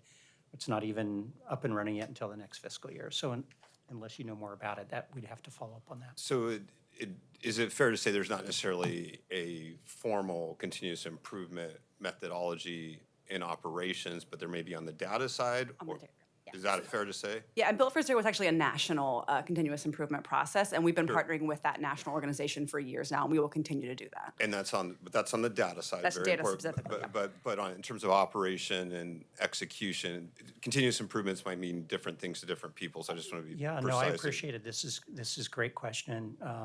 I would say it's nascent outside the data field. And I'll Okay. give you an example. Andrew Rowe, who some of you know, met with him several times. And our staff on the contracting side, one of the reasons that we've been able to sort of excel on the contracting side, or certainly have dramatic performance improvement over the last year and a half, is due to I won't say it's formal, but it's informal quality improvement process, where we are specifically looking at the steps we need to take to improve our ability to monitor providers, monitor the contracting process. And that's produced really tangible results in the timing it takes us to develop contracts and to pay invoices in a timely manner, which is essential to providers. So I don't want to oversell that as a highly formal process, but we do have a CQI process outside of the data system. Got it. Okay, so changing gears, Commissioner Ryan asked a lot of questions around culture, and sometimes I doze off on some of those, but he gets at the heart of some good questions when you look at the history of our task sites. I think when Sam Adams first announced the concept of large shelters, I was on the campaign trail and I said, I think that's a good idea. And I think people called both of us as perpetuators of concentration camps. That was literally the type of language people were using when the mayor's team proposed, large shelters. And I'm looking at an old article, this was back in August, the Oregonian article about the opening of, our task site on Powell. And Skylar, you had some tough comments for the county at the time. And, Chief of Staff Bobby Lee had tough comments for the performance of the joint office at that time. I think, is it fair to say that opened without services on site on day one? Yes, I think fair to say we almost immediately had partnerships with different organizations, including Central City Concern. So I think maybe only a couple weeks without any services kind of on site, other than the provider and the case management that was on site. Now, if I were to read this article correctly, you had to go find Central City and Health Share of Oregon and Care Oregon to provide those medical That's correct. Services. And I'm going to kind of give you an out, right? Continuous improvement. We're going to continue to do this better. We'll think about how we open these more effectively. But I also think this gets at a question Commissioner Mapps is hit at a couple of times. Everyone recognizes we need to coordinate that the city has certain responsibilities with respect to those on our streets. The county has some. Is really this the best way to coordinate it? And really, and it gets back to the fundamental question of the flow of funds, because we've had a rough journey on task sites and safe rest villages, including in coordination with the Joint Office on Homelessness and with the county. This has not been a walk in the park, at least my perception, both rhetorically, politically, the awful things that were said when the city put this out as a possibility. Did anyone dare to possibly support large shelters?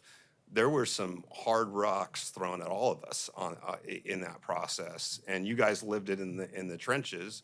I lived it politically, and Dan's lived it in different ways. So I guess I'm just submitting that before we get into public comments that, you know, I recognize you guys are trying to put on we're all in it together team, but this has been a rough path over this last year, and hopefully we learn from it.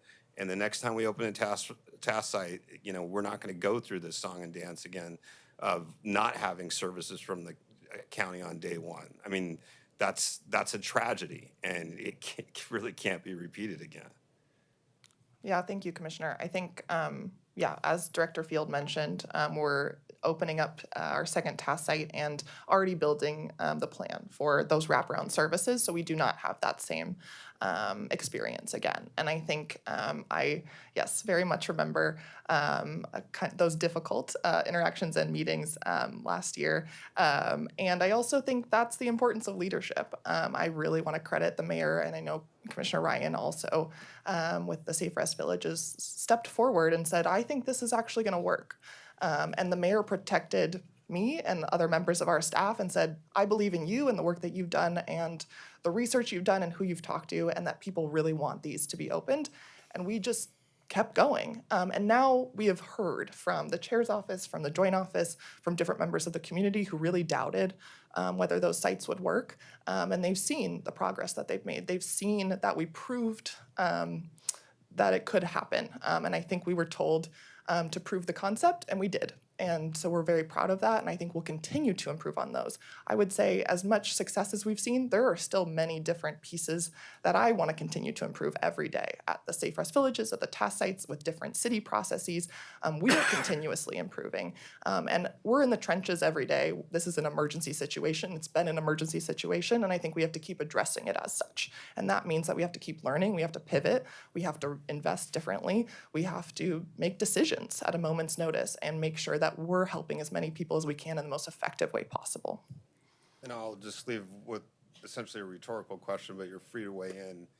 If we have, as painful as it's been, the city stood up Safe Rest Villages, stood up task sites, is this the right play for us long-term to turn that over to the Joint Office on Homelessness? Is that the right tactical play?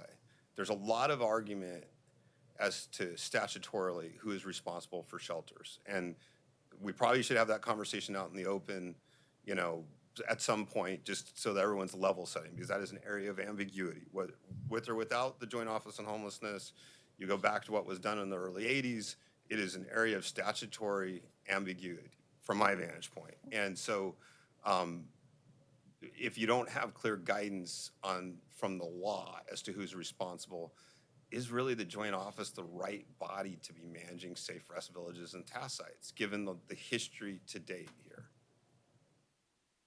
I can at least speak to Deputy Director Anna Plum, and I actually had this conversation on Tuesday. And we will be working hand in hand with our staffs to make sure that it is the right play. If it's not, we will make a decision to do something else, pivot.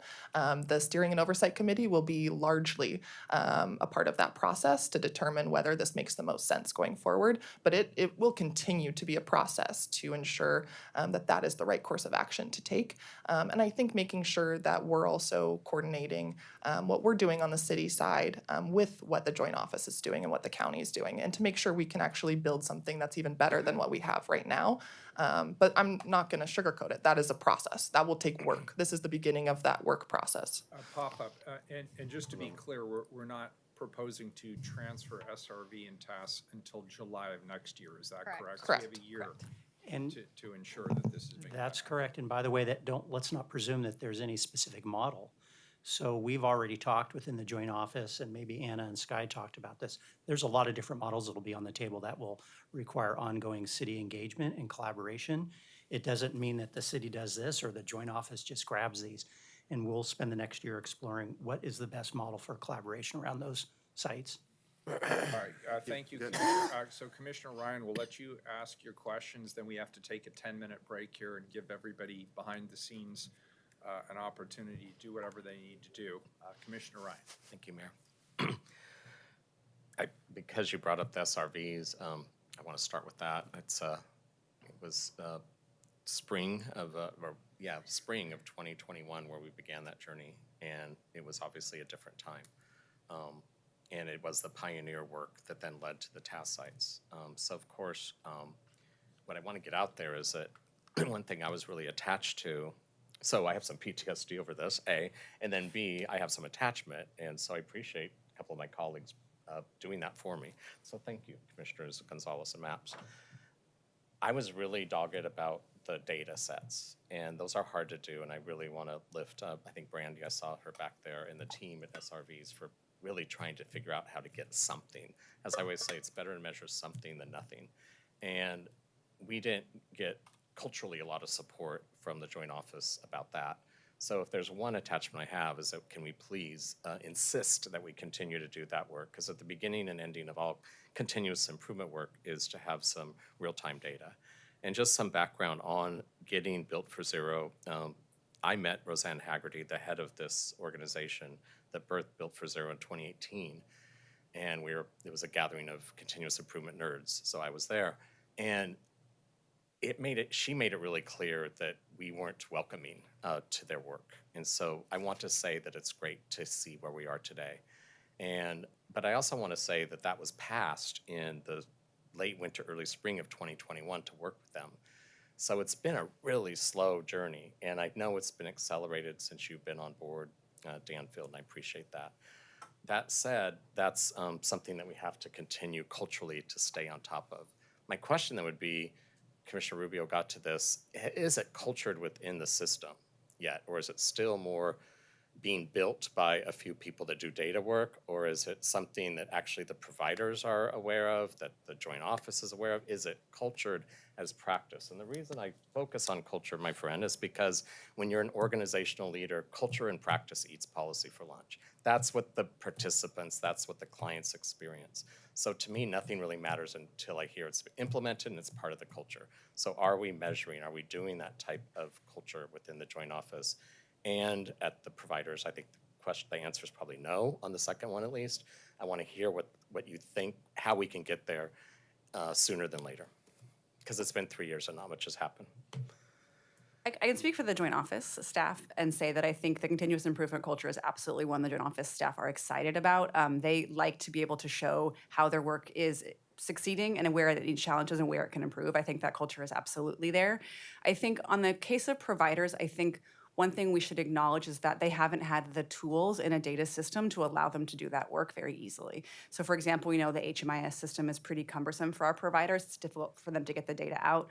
We are doing things now to improve that. We're putting out some virtual training so they have much better access to tools and training so they can use their data more easily and get it in more easily. And I think one of the best things we can do, which we are doing, is that movement we're making to replace our HMIS system so that we can have a better tool at everyone's fingertips to get the data they need to do that continuous improvement. And we have some interim things we're doing as well. In the next 6 months, we'll be creating a data mart that allows our team to get data out of the system much more readily to build the dashboards and the sub-indicators so we can get more readily available access to our data to support that continuous improvement work.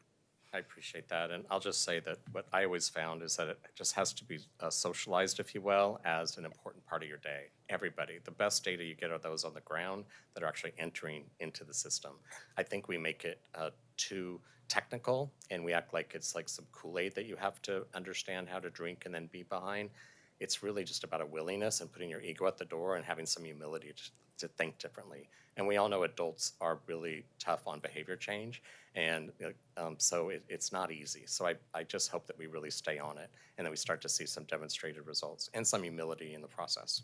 I was really pleased, I know I mentioned this, but I was really pleased when the staff actually came to us and said, we want to change the Montevilla model from a safe park site to a village model.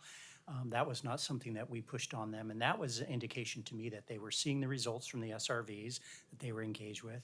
They were seeing the results of the alternative shelter study that we did, that our team did in partnership with Portland State. And they were thinking through that and saying, this is a model that we need to expand. And I think as we continue to build out shelter beds, it's not going to be exclusively village models, but that'll be a critical part of the work. And I think, you know, it's one thing to talk about culture change, but it's another thing to see it actually happen. The growth at the Multnomah SRV, turning that into a second task site in a village, expanded village model, same thing. I think that comes from the original discussions about what do we want these to look like. And the way that the model has evolved, and frankly, it's evolved away from the original conception that Sam had to a very different model that reflects our learnings from the SRVs. And I think it's landed us in a very good space that is not one extreme or the other.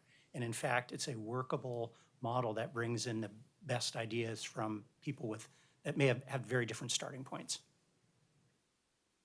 All right, so we're at the bottom of the hour here, so we'll take a break. We'll come back at 11:45, and just by way of run of show, we'll come back. We'll ask if people have further questions they'd like to ask our esteemed panel here.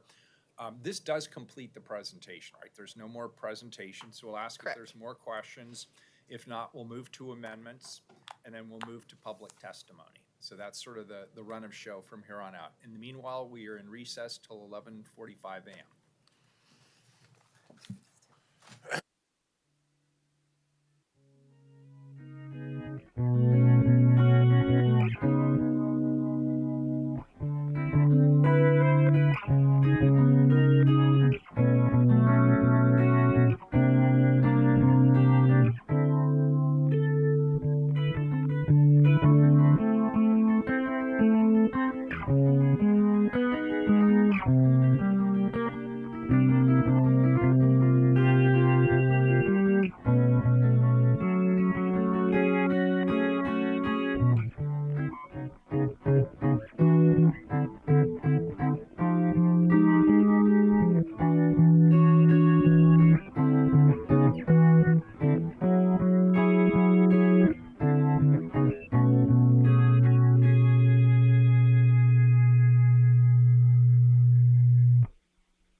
Don't worry about it.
I think we maybe on that.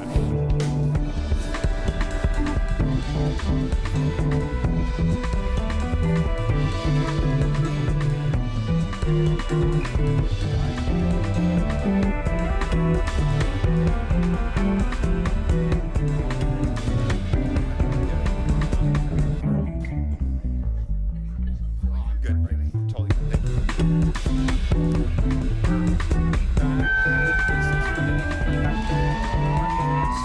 At this point for staff, before we get to amendments. Yeah, actually, I do.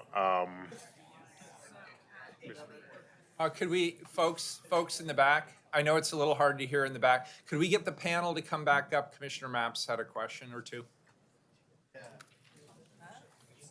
Looks like it's all up to you, Skylar. I'm just prompt. Thanks, Sarah. Yeah. Did we lose Dan? No, they're both here.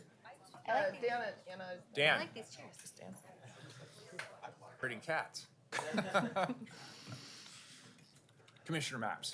Yeah, Before we get into amendments and public testimony, there's I think an area or a possible universe we need to explore and frankly put on the table. And that is what happens if the joint office, if this council chooses not to renew this contract. I'll turn it over probably to Portland staff. Can you walk us through what happens if, Legal Yeah, representation. Commissioner, I'm gonna pass this over to Tony Garcia, has been the legal representative on this contract. okay. Thank you. Good morning, Commissioners, Mayor. Tony Garcia with the Portland City Attorney's Office. Your question is about dissolution under the current IGA or Now, let's under just let the it next expire. version? So there are two scenarios which I'm trying to think through, and I think sometimes we tend to commingle what I think are two different situations. One is this contract is set to expire on June 30, which is in 10 days from now. Let's say we don't have an alternative contract. What happens in that universe?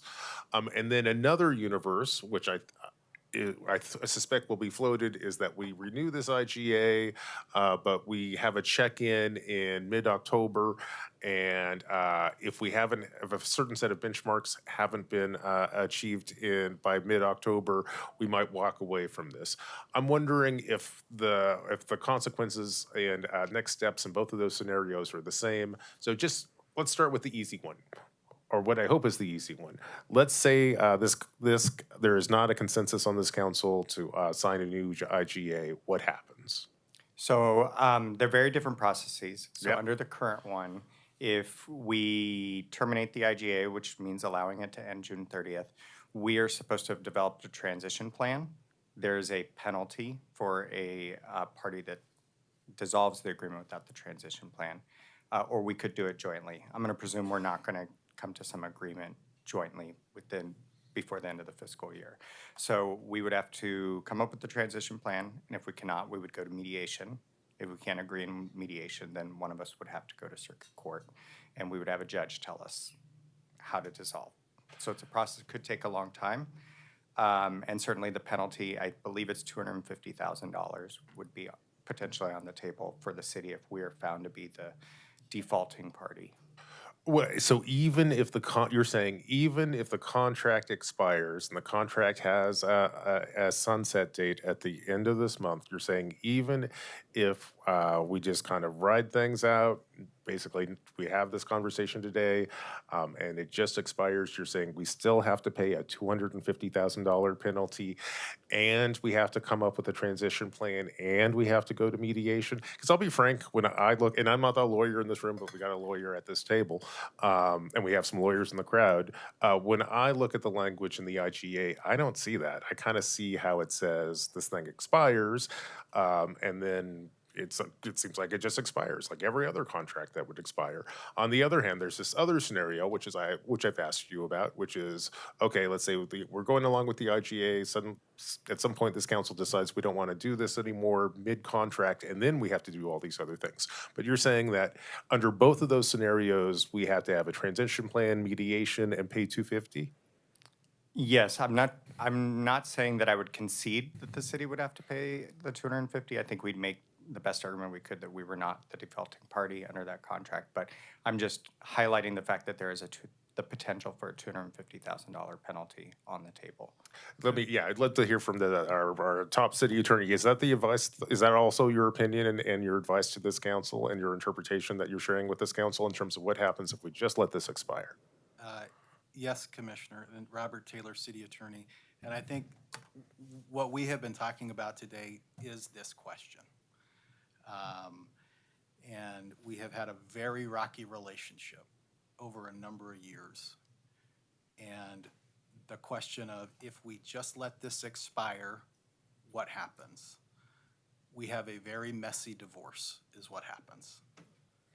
And Tony has laid out our legal position of how we think this would get resolved. The county, I'm sure, would have another one, and we would end up fighting about what happens if this just expires.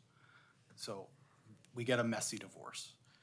If council approves this agreement today, one of the benefits is it puts us on a path to have a more orderly separation of the relationship, if council decides to do that. And that is one of the benefits to the agreement that's in front of council. Okay, and I'll be transparent.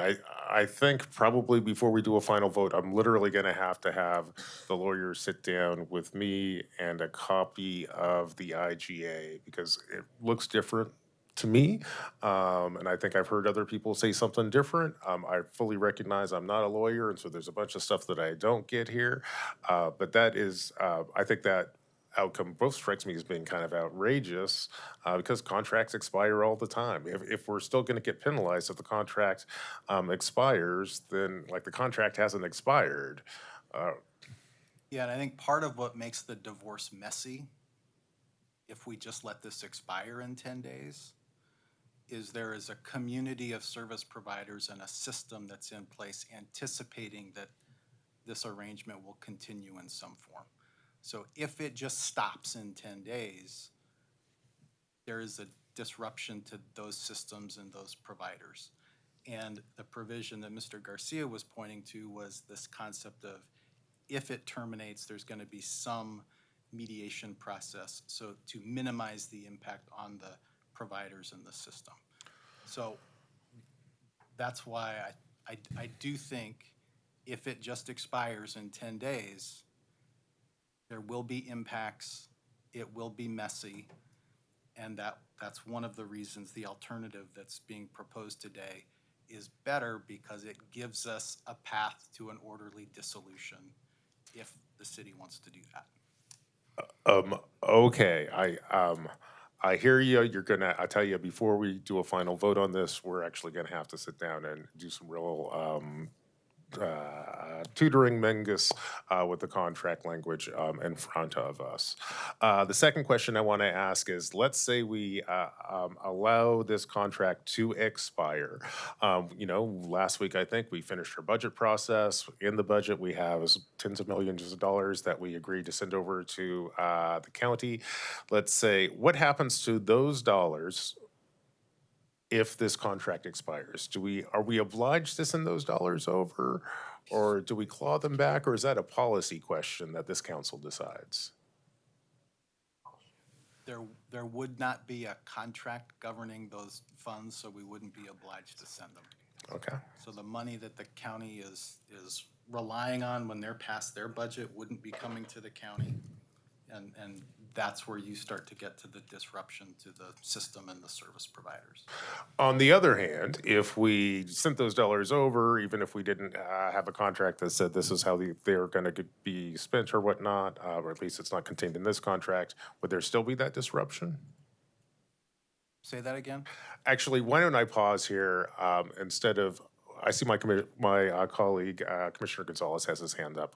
Why don't I let him get in? Yeah, I just wanted to just clarify a couple of things. So the concept of going to circuit court or mediation, that would have to be initiated by either the city, county, or both, right? There's nothing automatic in that process.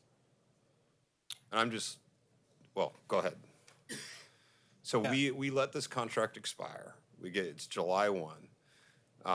Yes, we've got some service providers that there's a mess with. I get that. But in terms of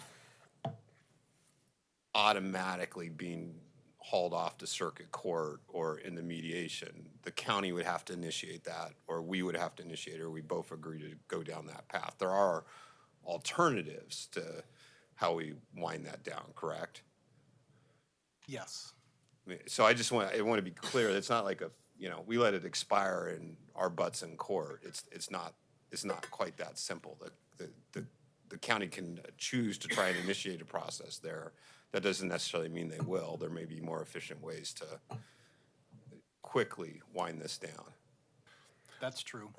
And what the world looks like in 10 days if we let it expire is uncertain. And you're right that there are a number of different ways that can go. And then the $250,000, just remind me, the trigger for that is that you're reading that as a penalty that, I'm using that in a colloquial sense, but a penalty that arises for not having a transition plan in place, or what's the trigger for the $250,000? I'd have to look at it, but my recollection is that it's for any breaching party as a part of the contract. And and you're interpreting this to mean that or you're highlighting as a potential risk, we allow a contract to expire and that constitutes a breach? I think it's the terminating party pays the $250, so it's the breakup fee. So if you decide you're gonna end it, you've gotta pay the $250, and then both sides agree to work collaboratively to have an orderly transition that minimizes the impact on the service providers in the system. So that's that is how it is contemplated that the contract will wind up if a party decides they no longer want to be in it. And I don't know that, and this I think is another reason why the breakup is messy if we just let it expire in 10 days, is the contract contemplates that a deliberate decision will be made that a party doesn't want to do this anymore. They provide notice, and there's a period where they can jointly negotiate how to dissolve it to minimize the impact. The contract doesn't contemplate that there will be an abrupt end 10 days before it's set to expire. So that's part of the challenge that we are in. And part of the advice that our office has been giving is, if this council no longer wants to participate in the joint office, make that decision soon and give yourself plenty of time to go through the process to make sure you can have an orderly transition. I think that is sound legal advice, given the repercussions of not continuing the agreement. But I'm not sure, based on my read of the contract, that I'm not seeing the connection to 250,000. I don't see. I'm struggling to how allowing a contract to expire is the same thing as affirmatively electing to terminate. Those are two different acts, and particular, termination during the term. But it's been a while since I've been through the language of the agreement, so I'm happy to take some time offline. But I just want to test that assumption and how it's framed. I would submit, Commissioner Maps, in the scheme of things, 250,000, even if we had to write that check, like if it were the right thing to end this relationship, I think in the scheme of things, we waste more money a lot of other ways. We have spent $250,000 in staff time preparing for this meeting today. Although I just will, I'm literally looking at the contract here. And, section 16.1, this agreement shall terminate on the termination date unless extended by mutual agreement of the Multnomah County Board of Commissioners and the Portland City Council. I don't know, man. It almost seems like we're reading two different contracts, and I know we've revised this 16 different times, so maybe I'm looking at an old one. But what you're saying just isn't really intuitively obvious to me right now. So, and we'll have time to have this discussion, but I'm not understanding. I'm having a hard time relating what you were saying to what I see in the contract. I'd be happy to talk to you about that. Okay, thank you. And just to be clear, are we still looking at section 16 of the original agreement, or was there an amendment that modified the termination provision that is germane to the $250,000 question? It's still the original term. None of the amendments modified that provision. All right. Commissioner Gonzalez, are you looking at that? Yeah. 16.1? I mean, you're a lawyer. What, am I dumb here? I think I'd like to take part of the conversation offline with Robert, but I'm not quite following that we would be on the hook. Because even tie it to, we're responsible for maintaining our baseline funding amount. Isn't that the trigger for the 250? And I'm trying to do this on the fly, and I know you guys have had long time on this, but if we're talking about the $250,000, if that's what you're talking about.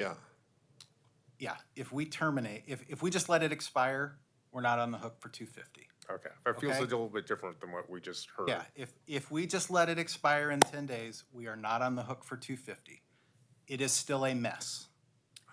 What? Why? because the service providers and the system is anticipating that this agreement is going to continue. Their budgets have been passed in anticipation of this continuing. And that's part of the reason our advice has been, if you want to get out of this, make a plan for it. And don't do it at the very end of every fiscal year. And that's what we're up against. So you're right, you can let it expire. There's no $250,000 obligation. But we still have to deal with what the world looks like in 10 days, and it's gonna be messy. Robert, I appreciate that. I'll tell you, colleagues, I think there are at least two separate processes that are converging here. One is the discussion of what happens with this agreement with the county about how we manage the joint office. Another is a budget discussion. And last week, we just passed the budget. We agreed to send over $25 million to the county. I agree that there is a high probability that if we tried to claw back that $25 million now, that would at the very least be obnoxious. So if we've done that, even if we step away from this, I think my natural inclination would be to allow that funding to go forward. However, I don't see how, if we allow this contract to expire and send over the funding that we approved in the budget, what harm is done. Well, my legal advice there is, if you're gonna send $25 million to the county, you're gonna wanna have some contract in place with the county governing that. I completely agree, and that is kind of the argument I've been trying to make with my colleagues over the folks who negotiated this. And what I'm told in terms of what happens in year 2 or 3 of the contract, I thought it was going to go to safer villages and task sites. But instead, what I learned is, well, we're going to say we have a strong preference that it would go to safer villages and task sites, which doesn't strike me as actually being a contract. Yeah, I hear you. I hear you, and I think you're right to say, hey, there could be other terms in that agreement that strengthen the county's commitments, and I think that's a conversation this council can have and insist on. But if this city is going to send $25 million to the county, we should have a contract that governs that period of time. And if this council is not sure whether they want to continue with the relationship, that contract should have a clear path to dissolution. That contract should say, these are the things that the city wants to see in the near term to help us decide whether we want to go on that path to dissolution. And I think those elements are part of what's being proposed to council today. Thank you for that clarification. Commissioner Gonzalez. I appreciated Commissioner Mapps's questions here, and I just want to be crystal clear on my perspective. If we allowed this to expire, I would least like us to have a conversation about a budget amendment, potentially clawing back some of those dollars. And not in a punitive way. We want continuation of services. We don't want to disrupt the services on the street. But I think it's an appropriate conversation for this council to have with time to deliberate on what the real impacts of that would be on the ground. And we don't want to be punitive to the Joint Office on Homeless. We don't want to be punitive to the county. It's to try and do it in order.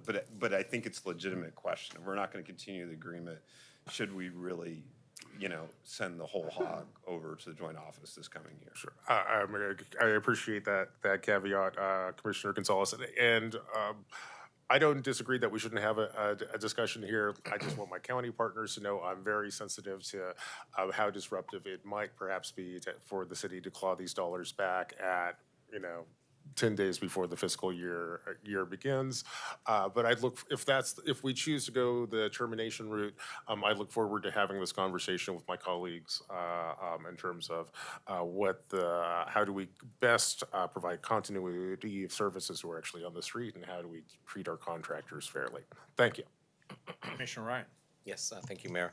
It's good to see you, Robert Taylor and Tony Garcia. Tony, I'll always be a fan of yours because you were there with us. We're doing something very difficult, and that was opening up the Safe Rest Villages over 2.5 years ago. I have a question about what's the process if the amendments today change the IGA? What happens next? As far as if this council adopts amendments to the IGA, Right. I assume it goes back to the county. I just want to hear your opinion on that. I'm not sure I follow the question. Could you? So we're having, obviously, a really good conversation today, one of the best we've had in a long time about the response to homelessness from local government.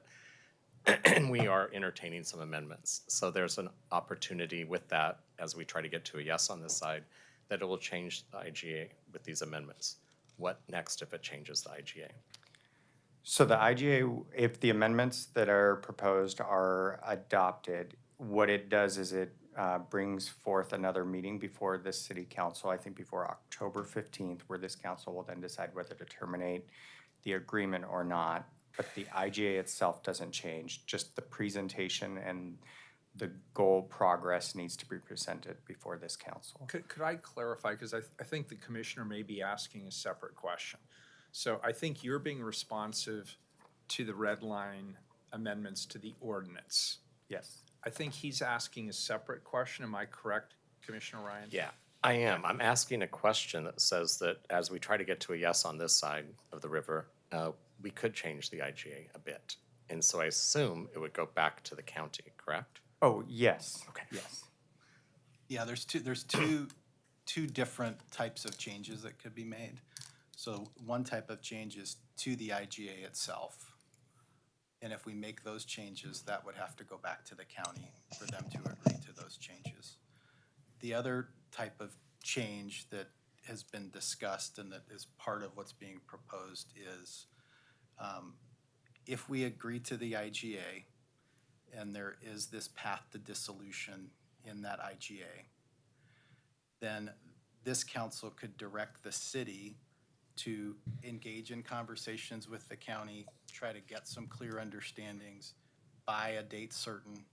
And if we don't get those from the county, and it's clear that this relationship may not be going where we want it to go, then that will inform our decision whether to terminate under the terms of the IGA. Okay. A quick clarifying question, a point on this, on that question. Let's say we pass a modified IGA, so we'll call it IGA 2.0. Send it over the river to our colleagues at the over at the county. They decide we're not going to vote on this. So in that situation, did they terminate the contract, and do they have to pay us $250,000? We'd sure fight about it, I'll tell you that, wouldn't we? Yeah, I mean, that's a great question. I mean, in either case, if we don't have, there's no binding agreement at that point. Yeah, it's over. Do we have to go to mediation then? It's possible. What would happen, though, is this council would be faced with the question of, what do we do with the funds that we have budgeted? Do we send those funds to the county or not? I say yes, Gonzalez says no, but we can sort that out. Fair. And my advice to you as your lawyer is, don't send the money if you don't have a contract in place that governs it. I think that's sound advice. Alternatively, couldn't the county withdraw the funding that they have sent our way? True, and again, it gets messy if that's the road we go down. If workers are impacted on the contracts that the county is on the hook for based on the money that we're putting in, do we have any exposure? No. Any further, Commissioner Maps? Let me see. I know we're trying to get to a public testimony. I think I'm fine for now. I just wanted to have a clearer understanding of the scenario where we allow this contract to sunset. And I appreciate the discussion, and I still have some questions. Okay, we'll have definitely more time to ask questions and have questions answered. Thank you, gentlemen. Appreciate it. Thank you to all of our presenters. Colleagues, we're going to open the floor to amendments. I'm going to offer some amendments germane to the conversation we just had. These are amendments to the ordinance. not the IGA. The IGA is part of the ordinance. What I'm about to propose is an amendment to the ordinance, so it would not require us to go back to Multnomah County. Since the council passed the Joint Office of Homeless Services IGA Amendment 17 in June of 2023, my team has been working with my commissioners and their staffs to ensure that their interests are captured as best as possible within the new IGA. Over the past week, my staff and I have been meeting with my colleagues and their staffs to hear their feedback on this final version. And I want you to all know I appreciate the conversations we've had, and we have heard the feedback that you've provided. Commissioner Mapps has asked for a detailed budget breakdown to explain where the city's funding has been allocated within the joint office budget. That is included in Exhibit 2 of this amendment. Commissioner Rubio has been supportive of the effort and has emphasized the need for both clear outreach and engagement strategy, as well as a clear, permanent, supportive housing strategy. Both actions are listed as deliverables in this plan. Commissioner Gonzalez has requested a clear policy related to tent and tarp distribution, as well as harm reduction supplies. Commissioner Ryan would like to see increased visibility into the data system and wants to see clear dashboards that are available to the public in short order. And all of my fellow commissioners have continually emphasized the need for continuous improvement and urgency in developing these strategies and delivering these services to address what is obviously, as I stated up front, Portlanders' top concern, which is homelessness.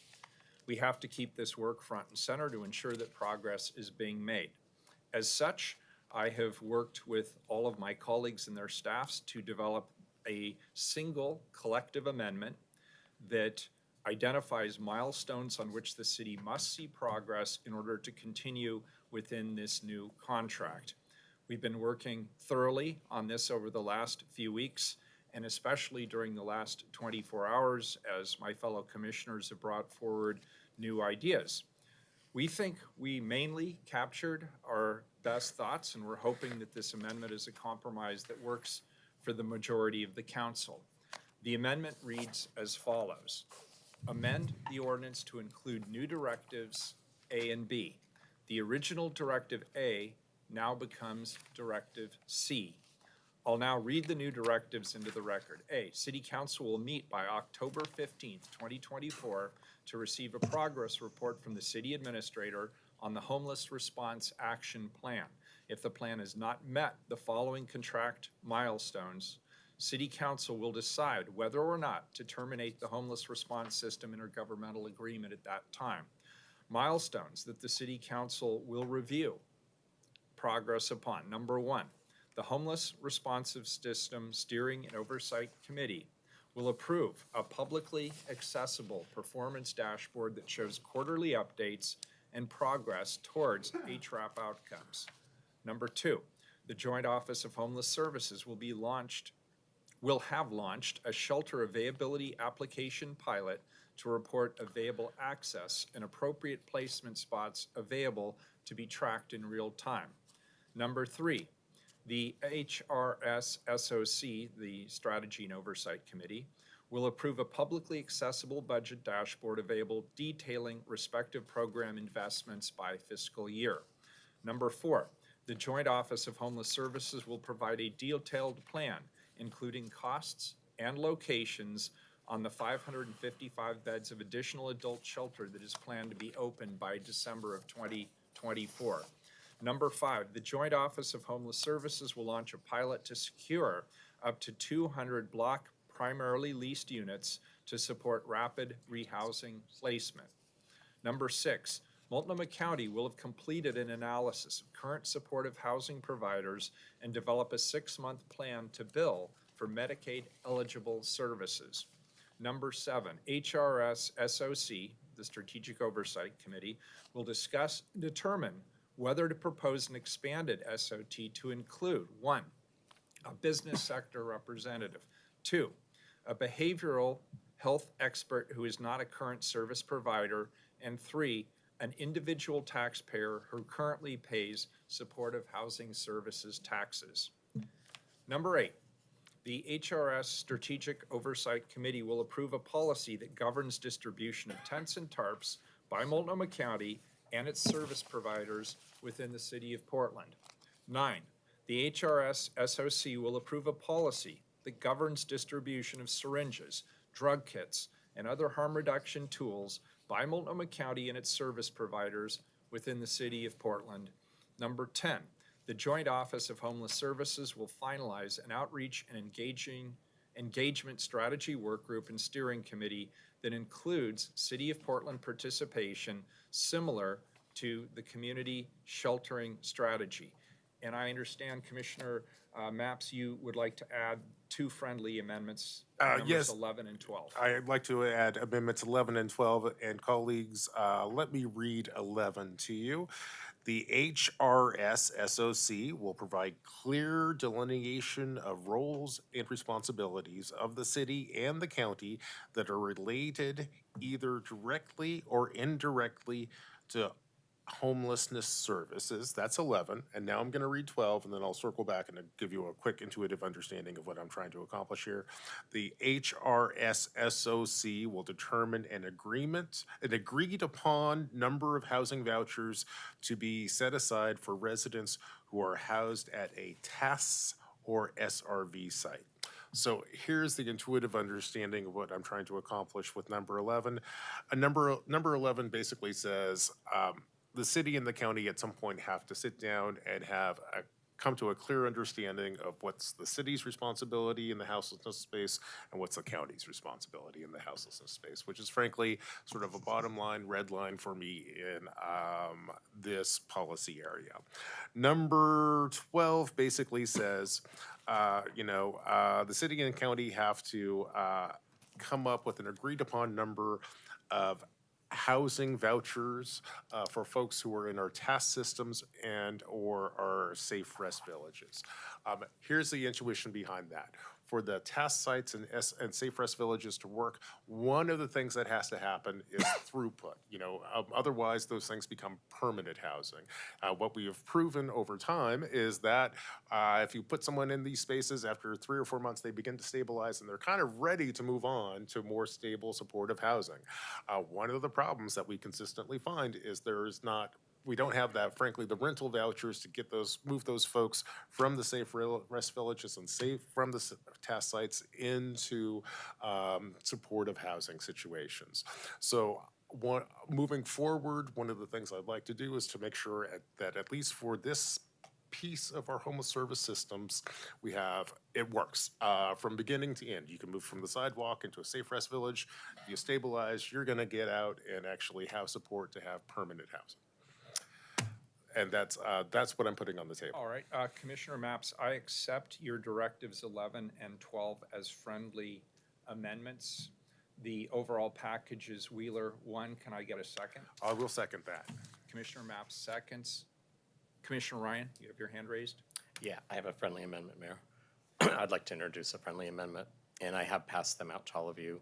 Here's the amendment. Friendly amendment is to section B. It's item B7.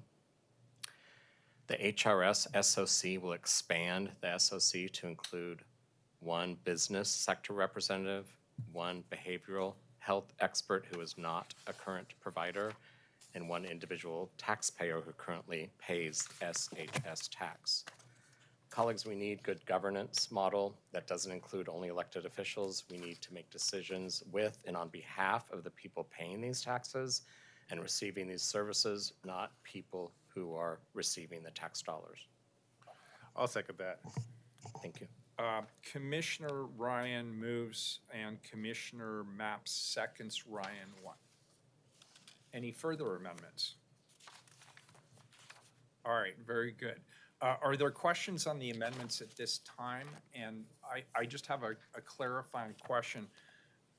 As I understand your amendment, Commissioner Ryan, that is a fundamental change to the Strategy and Oversight Committee, which currently is envisioned to only have elected officials, 2 from the city, 2 from the county, and 1 from East County. You are proposing to add non-elected officials to that committee, is that correct?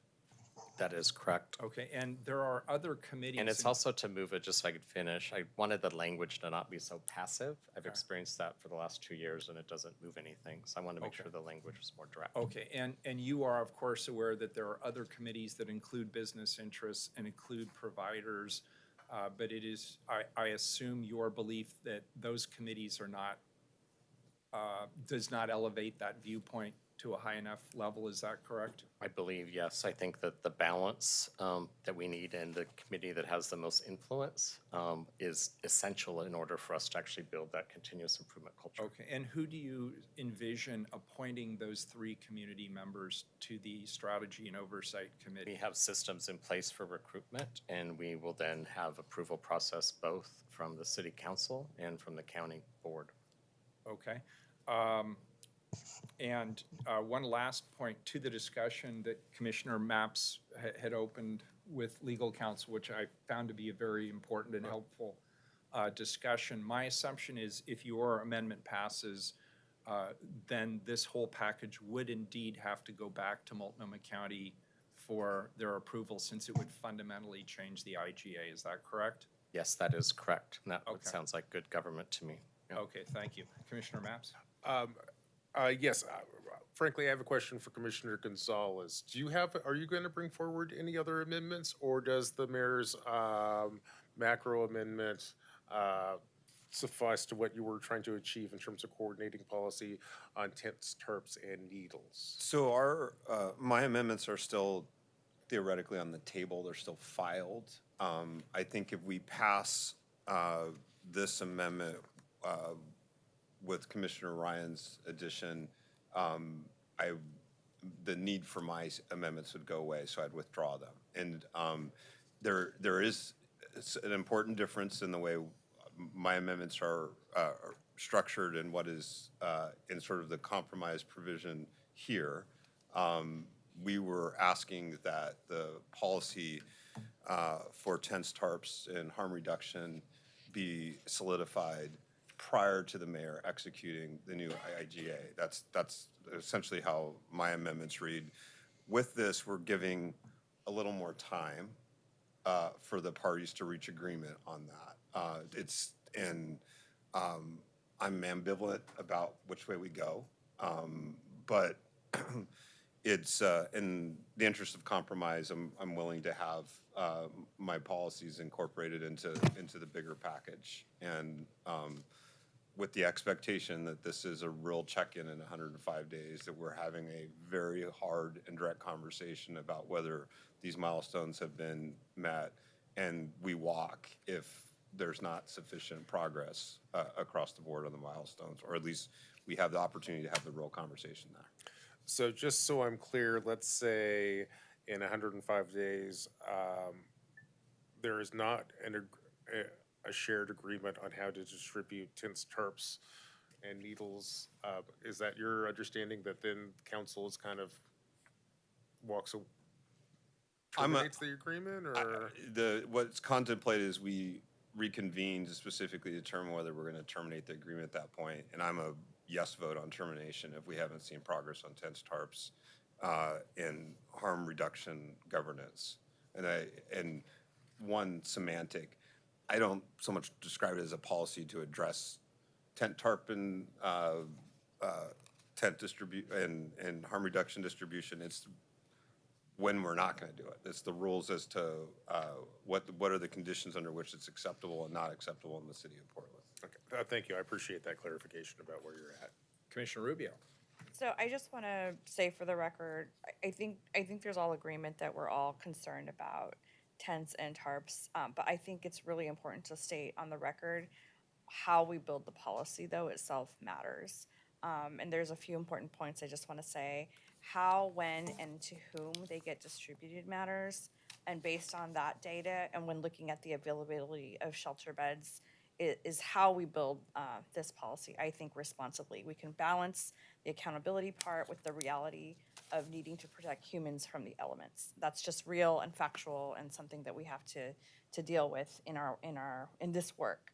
So policy-wise, I just want us to be very careful about setting ourselves up for the reality that we could be creating more harm than good if we do something blanket. There have been mentions of blanket prohibition, and I think, Commissioner, you said that that's not what you're intending here.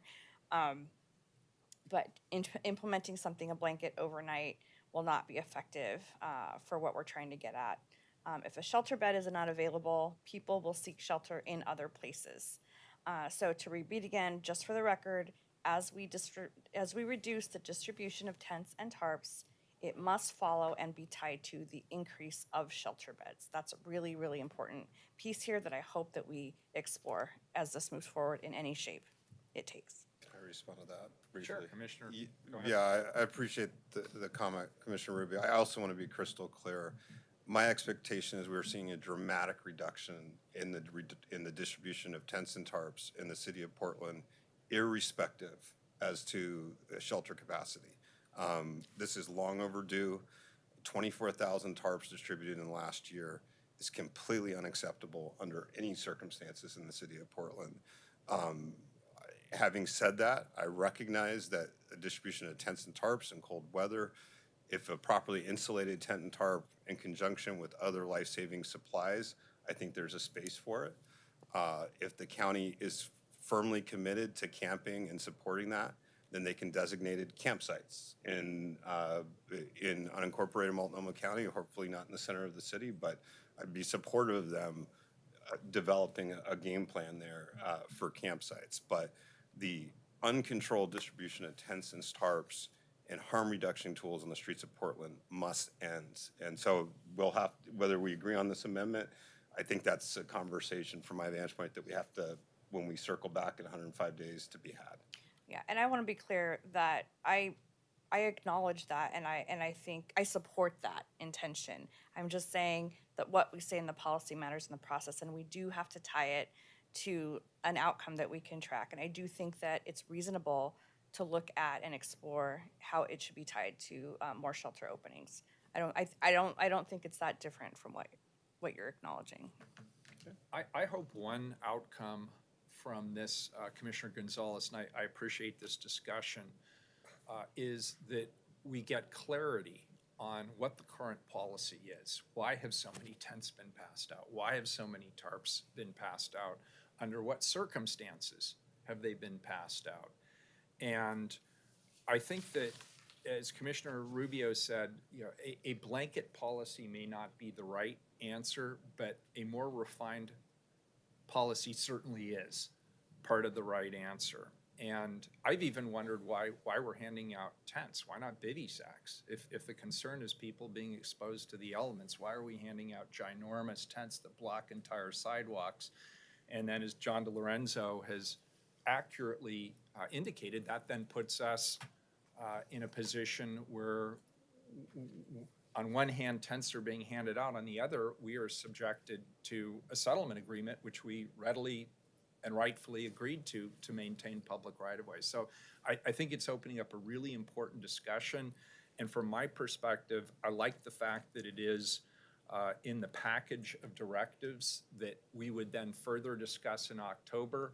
And with the joint office folks here and present, they're hearing our concern about it. They know we are highly motivated on this subject because the public's highly motivated on this subject. And so that gives us a couple of months here to really see if we can be clear about where it is appropriate, if it is appropriate, right? So I just want to appreciate your injecting this into the conversation, and I think it's right that we have the conversation about tents and tarps, as Commissioner Rubio also alluded to. Commissioner Rubio, did you have any further questions? No. All right, any other questions before we go to public testimony? All right, thank you. Rebecca, I'll let you run public testimony. How many folks do we have signed up? We have 14 people signed up. All right, good. 3 minutes each. Name for the record. Rebecca will call your name. You do not have to mention where you live in our public testimony. John DiLorenzo. Glad I didn't say nasty things about you. Here you are. I would never say nasty things about you either. It's good to see you, John. Good to see you, Mayor. Thanks for being here. Good morning, Mayor Wheeler and council members. I'm John DiLorenzo, appearing here on behalf of the plaintiffs in the recently settled Tozer versus City of Portland case. I'm here in support of Commissioner Gonzalez's proposed amendment number 1, and I'd like to urge that you reconsider whether it should be added to the mix as opposed to what is included in milestone 8. And I'll give my reasons for that. Last week, we revealed new information concerning the extent to which the county-managed joint office was handing out more than 6,500 tents and 24,000 tarps.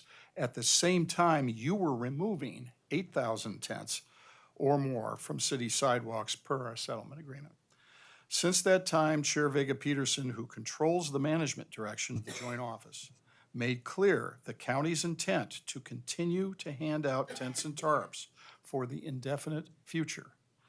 On Tuesday, I sent you all a letter on behalf of my clients informing you of our position that should this contract be renewed, your contractor's intention to continue to distribute tents and tarps to anyone who requests them are inconsistent with the provisions of your settlement agreement, which controls tent and tarp distribution by you and your contractors.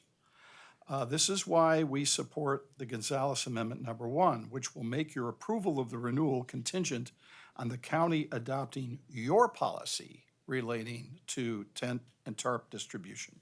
Milestone 8 of the mayor's amendment touches on this, but still leaves the city in a situation where the joint office will be handing out tents throughout the entirety of the summer in violation of your agreement. Now, all that said, distributing tents and tarps is the least humane way to deal with those who need roofs over their heads. We have available indoor shelter capacity. The problem is that the joint office leaves it up to those on the street to choose whether they wish to come indoors. Why do we encourage and enable our homeless population to stay outdoors when the plan should be to encourage them to come indoors? Last Sunday, Nicholas Kristof published an editorial column. His column quotes Congressman Blumenauer as saying that some of our leaders are much more interested in ideology than actual results. I believe the county chair's position is, using the column's words, infected with an ideological purity that is focused more on intentions and less on oversights and outcomes. As Mr. Kristof has urged in his column, less purity and more pragmatism would go a long way. I urge you to adopt the Gonzalez Amendment number 1. Thank you. John, can I add one comment? Commissioner Gonzalez. I appreciate your testimony, and I just want to be clear as to my thinking here. When the mayor's heard of my amendments, we had some conversation about just sort of how the next 105 days might go. And my original amendment may not give the county ample opportunity to respond to what we're asking for. And so it is a concession, it is a compromise. It's in some ways a tip of the hat to the mayor's team that they've done a lot of work in putting in place this new IGA. I'm still fundamentally ambivalent about the new IGA, but I also want to recognize that there was a lot of effort by the mayor's team, by the joint office, and by the county to try and find agreement on a whole host of other issues outside of tents and tarps. And so this was a compromise on my part to recognize those efforts. I still am fundamentally ambivalent about the future of the agreement, but I did want to recognize the work that had been done by a lot to move it from where it was a year ago. Well, Commissioner, I completely understand. But what I also understand is that by renewing this contract, the joint office is your contractor. And your agreement provides that you're not to deal with contractors who have tent and tarp policies that do not comport with yours. The county chair has made it clear that she intends to continue a policy that does not comport with yours, which suggests to me that you are presently taking an action potentially that is inconsistent with our agreement. Maybe we can maybe we can hear other public testimony and kind of think through, how we might address that. Well, what might work, if you're going to have this cooling off period until October to reevaluate, what would go a long way would be a written promise from the county chair that until such time as you have your exercise in October, the county's and tarp policy will comport with yours. I love that would do idea. it for us. I love the idea. I was thinking along similar lines. I just want to think of how we actually operationalize that. But I like the idea a lot. Super. Thank you very much. Thank you, sir. Mr. Mayor, Commissioner Commissioner, Max. here, we don't have to fully unpack this, but earlier in today's presentation, I raised questions about the IGA and how it deals with the city and county indemnifying each other and holding each other harmless.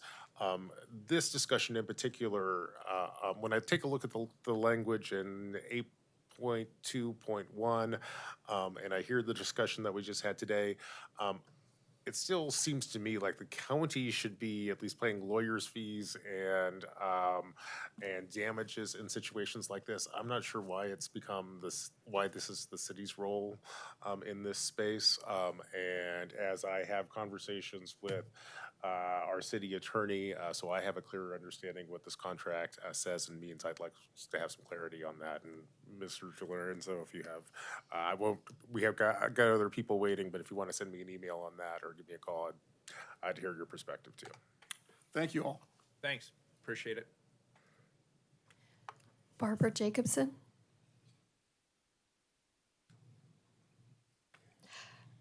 Keith Martin. Tiana Tozer. Welcome. Thank you for being here. Thanks for your patience. I spend more time with you than my family. I Hope know you're all the doing feeling. well. I'm sorry about that. Well, that's okay. Mayor Wheeler, City Commissioners, my name is Tiana Tozer. In May 2023, myself and 9 plaintiffs reached a settlement with the city to keep the sidewalks clear of tents and encampments to comply with the federal ADA. The quarterly reports show the city is complying with our settlement agreement, and that should be enough to keep all the sidewalks clear throughout the city. But the county is thwarting our settlement by continuing to hand out tents and tarps, which the city in turn has to clean up. Every time I go into work, I have to report 3 or 4 encampments. It's like whack-a-mole, but not nearly as fun. On Monday of this week, I actually had a homeless person on my porch, drugged out. I asked him to leave and take all his garbage with him. Instead, he left it for me to clean up. Multnomah County just passed their 2024 budget, which includes $230,000 for approximately 6,500 tents, which is about 1 tent for every single homeless person in Multnomah County. From 2020 to 2024, 27,910 tents were distributed, along with 81,214 tarps, enough for each homeless person in Multnomah County at that time to receive 5 tents and 14.7 tarps. Since the ADA settlement in 2023, 6,557 tents and 24,172 tarps have been distributed.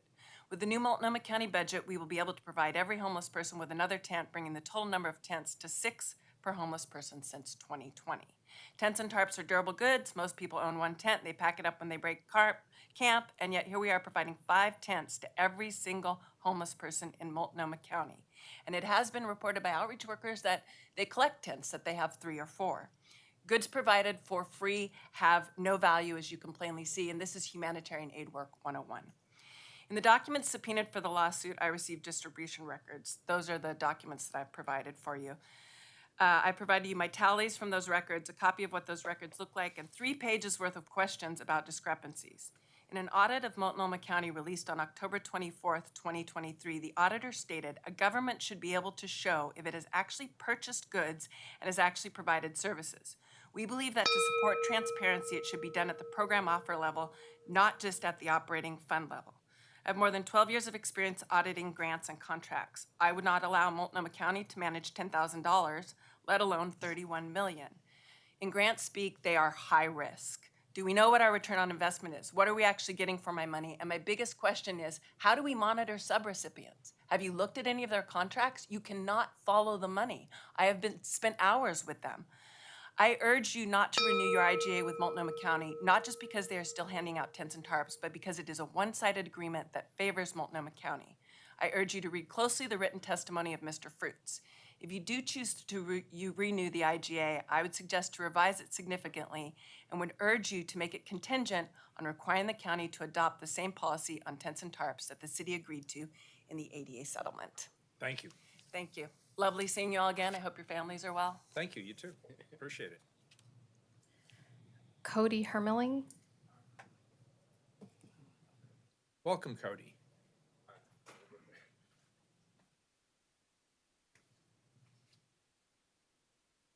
Thank you for being here. Thank you.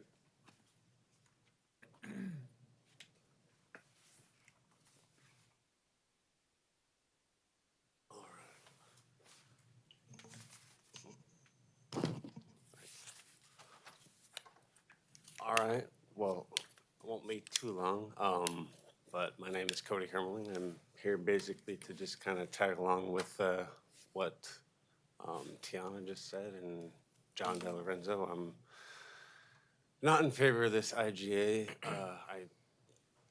We've had some progress, but in the last 2 or 3 years, but obviously that bar was just an easy step over to get up to.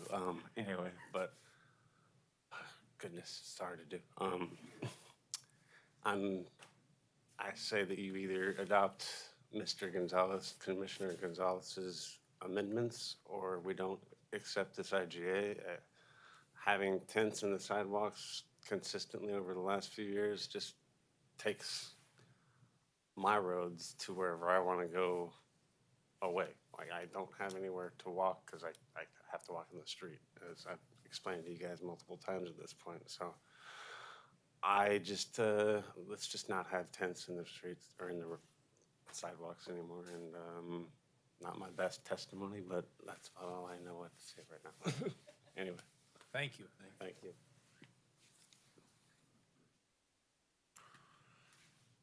Kenneth March. Angela Todd. Angela is joining us online. Welcome, Angela.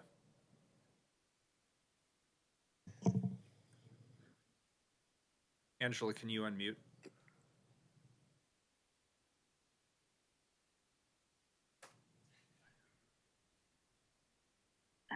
Join as Yep, you're there. attendee. We hear you. Okay, I'm here. Okay. 1 second. I actually prepared something today. I'm going to flip my unmute. All right. What a pain. Oh, this is a pain. Okay.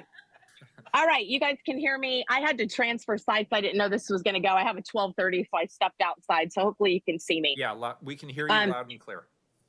Okay, great. My name's Angela Todd. I'm the voice at PDX Rail. It's a series of social media channels with about 200,000 citizens concerned about Portland's livability and governing. I'm troubled that this council continues to fund the Joint Office of Homeless Services. Many citizens know by now the agreement is managed by the county, and the county has in the past, without exception, this is so crazy.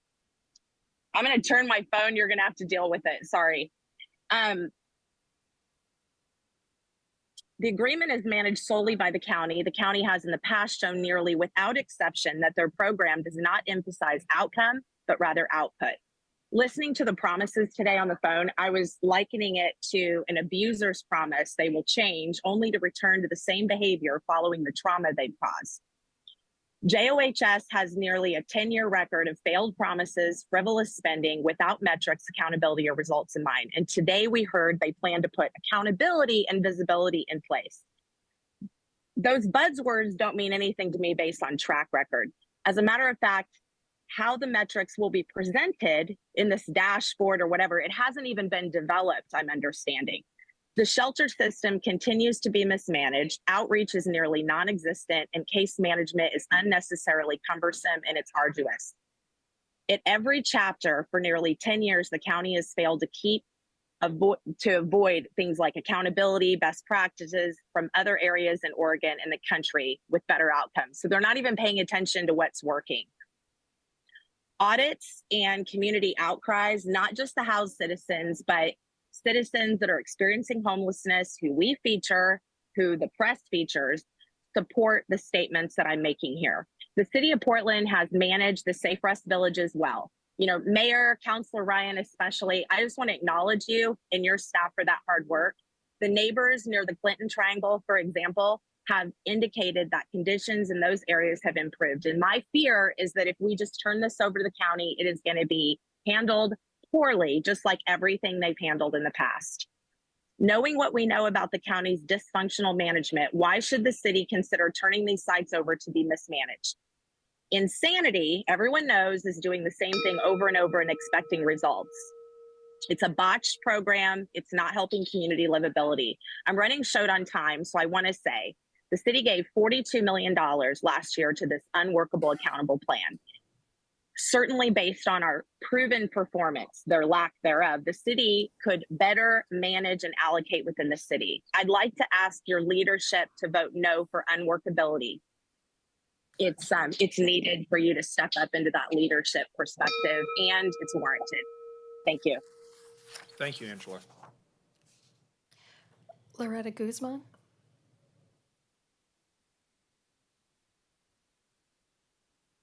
Welcome.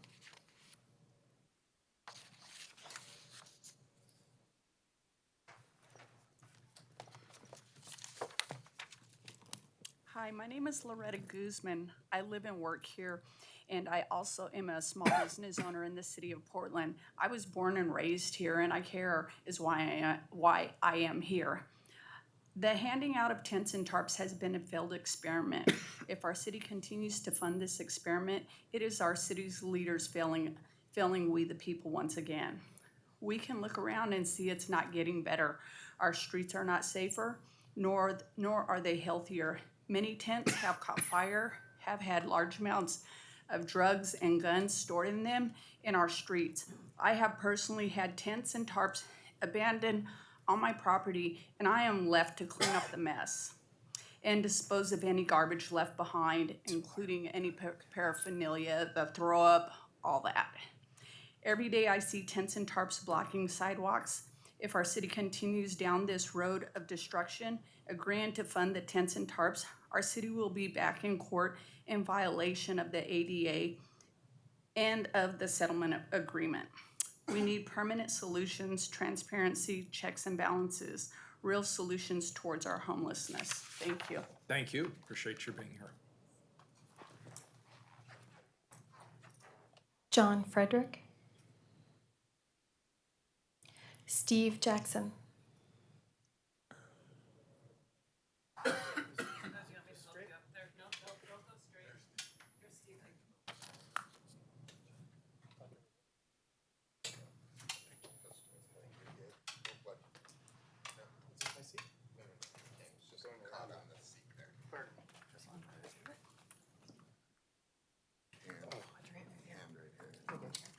Thank you. Welcome. Thank you you for being here. Oh, there it is. Where's the mic? Okay. Hello, my name's Steve Jackson. I'm here to talk about the IGA and how I think it is in conflict with the ADA lawsuit. I understand that tents and tarps can help people, but I don't believe it's the best way to help homeless people. In the past, I've seen less tents, but walking to work, I run into them still, and I just really think if you're going to accept this internal government agreement, you really need to make sure it doesn't conflict with the ADA lawsuit. We've already promised to keep the sidewalks clear. It's not just for me being blind, but people that are in wheelchairs and kids and people that have to go in the street. It's just unsafe. So please take that in consideration and maybe not hand out so many tents and tarps. And thank you. Thank you. Chris Claronimos.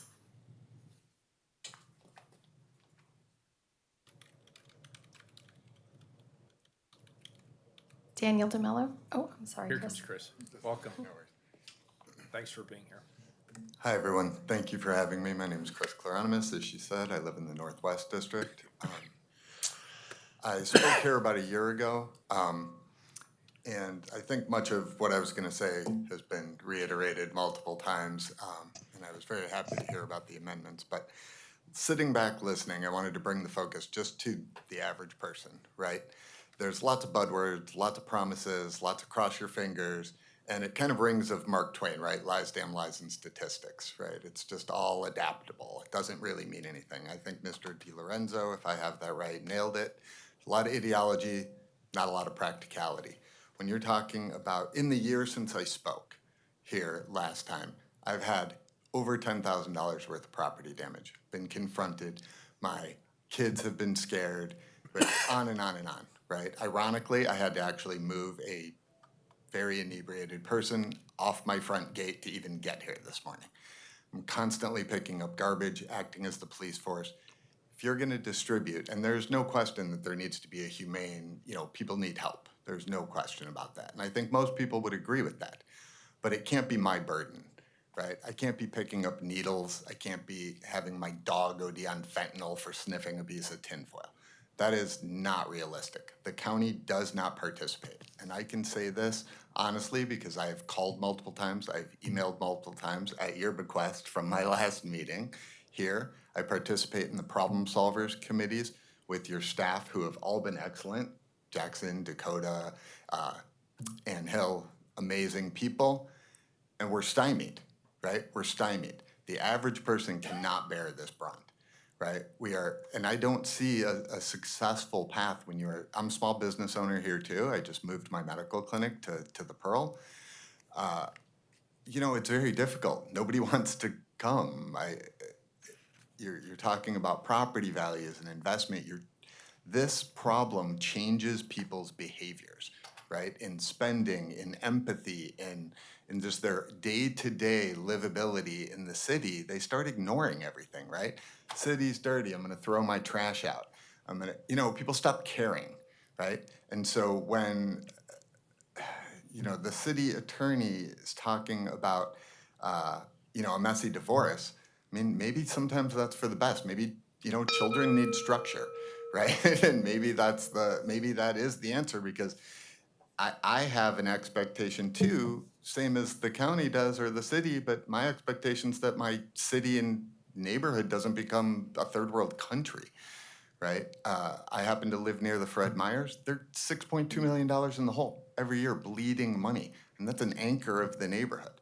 So I urge you, I think all of you have valid points, but I urge you to sort of redirect the overall philosophy to the average person and what that means. Thank you. Appreciate it. Daniel DeMello. Welcome, Daniel. I'm, that is loud. I'm Daniel DeMello. I'm the secretary of the Kearns Neighborhood Association. I'm the chair of the Multnomah County Central Community Budget Advisory Committee and the chair of the Joint Office of Homeless Services Community Budget Advisory Committee, which, as you might be aware, could not this year secure a commitment from the county that this homelessness response plan, that the budget even this year, we won't see any reduction in the total number of unsheltered people. We could not get a commitment to actually reduce the total number of unsheltered people on our streets by even one person over a 3-year period. But that's not why I'm here to talk to you today. I want to echo the opinions and the sentiments of everyone who's testified before me. Specifically, I'm here before you today to speak to a particular issue within the IGA that I think has gone under discussed, which is that the county already cannot lawfully meet the deadlines established by the Homelessness Response Action Plan to create the governance structure. As you're aware, the intergovernmental agreement does not create an intergovernmental entity shared between the county and the city. It merely directs the county to take particular actions. Under the Multnomah County Code, the Multnomah County Charter in section 3.70 requires that the county, when it sets up advisory groups, that it do so by ordinance. Now, there are 3 advisory groups created within this homelessness response plan and within this intergovernmental agreement, but the deadline of establishing those by June 2030 or 2024, very charitably, it could not be achieved because the county code at section 5.50, like the city, requires 2 readings and a 30-day delay after implementation. As such, the county, even today, will not be able to meet those deadlines established by the Homelessness Response Action Plan to create the governance groups required under that and under the intergovernmental agreement. And so I'm before you today to ask that you add an amendment to the ordinance before you today stating that either as an amendment to Mayor Wheeler's amendments or to the original, asking that the mayor or designee or auditor or designee shall provide a written notice to Multnomah County per section 9.1.1 of the intergovernmental agreement, initiating a written dispute if by August 1st, the Multnomah County Board of Commissioners has not introduced an ordinance creating the Homelessness Response Action Plan's SOC, Implementation Subcommittee, and Community Advisory Subcommittee. If we don't have this governance in place, then how are we supposed to really get this accountability and transparency that we all recognize is really important to not just addressing and solving homelessness, but regaining the trust of our community that we can solve homelessness? Thank you. Commissioner Maps. Just real quickly, thank you for your testimony today. If you have that written down, I'd appreciate it if you could email it to my office if you haven't done so already. Thank you. Echoing, I think we're multiple on the same boat, just to make sure we're understanding what the technical piece here and that we're tracking it. Would appreciate that. Thank you. Nikki Joran. Tiffany Hammer. Welcome, Tiffany. Good afternoon, Mayor Wheeler and our city commissioners. My name is Tiffany Hammer. Some of you know me already. I don't usually testify very often, but today I'm going to go ahead and do that. I have not typed out anything, but I'm going to go ahead and just share my experience with you today. As an introduction for folks that do not know who I am a registered nurse in the state of Oregon. I've taught mental health nursing. I help advocate for our most vulnerable population in Portland, predominantly downtown Portland, Lloyd, Inner and East Side, Northwest District, Goose Hollow, Pearl District, what have you. I'm an independent contractor. I support many of your agencies, your nonprofits, your shelters, your SRVs, everyone. But I'm here today to advocate for the most vulnerable population, and that is your vulnerable homeless population out on the sidewalk as we speak. Today, I'm an outreach worker working, and I'm here testifying. What I'm really worried about is, actually, as an outreach worker, I also advocate for transportation to all of these various locations that we advocate for today. I probably spend on average $1,000 a month for transportation to get to detox, sheltering, SRVs, family shelters, other counties, when we cannot meet their needs at the sidewalk level. I do not accept leaving people at the sidewalk because it lacks services. It's inhumane. People die. Our stats support that. But today I'm advocating for the unsheltered because here's the problem. Just by sitting here merely for the last 2 hours, I've already got 2 families that are vulnerable right now, and we do not have enough aggregate family sheltering. We, as of April 1st, put away with our emergency sheltering model, and it's not just Multnomah County, it's all the other counties around us. Vancouver, Beaverton, Clackamas. We are all doing the same old practice. We're leaving people vulnerable. And I also deal with, in addition to that, I have to figure out where to put those families today. When I listen to our testimonies by our panel today, everyone failed to mention we're not making those measurements. We're not. And we should be rowing together in terms of our joint office goals, and that is to get the unsheltered connected swiftly. I love SRVs, don't get me wrong, everybody wants a tiny home, but guess what? That's the affordable housing of the future model that does not address the true need on the street when someone cannot get somewhere that night. What we need to do is focus better percentage of the funding on immediate needs. And everyone in this room will tell you we need something to do now. We do not have a walk-up shelter for women. Think on that for a minute. We don't. Our city in general and our county do not have any walk-up shelters for men and women, predominantly women. There's some nonprofits out there that'll take men. But if we do continue down this path, we'll have the same conversation next year on the joint office IGA. It's both our parts to make sure that this city takes the people. I deal with migrant people that are coming from out of state right now too. We don't have places for them. We should be focusing less on SRVs because SRVs do not take families. take couples. Oh, sorry. Thank you. Thank you, appreciate, and thanks for your help today. Ted Pyle. Welcome.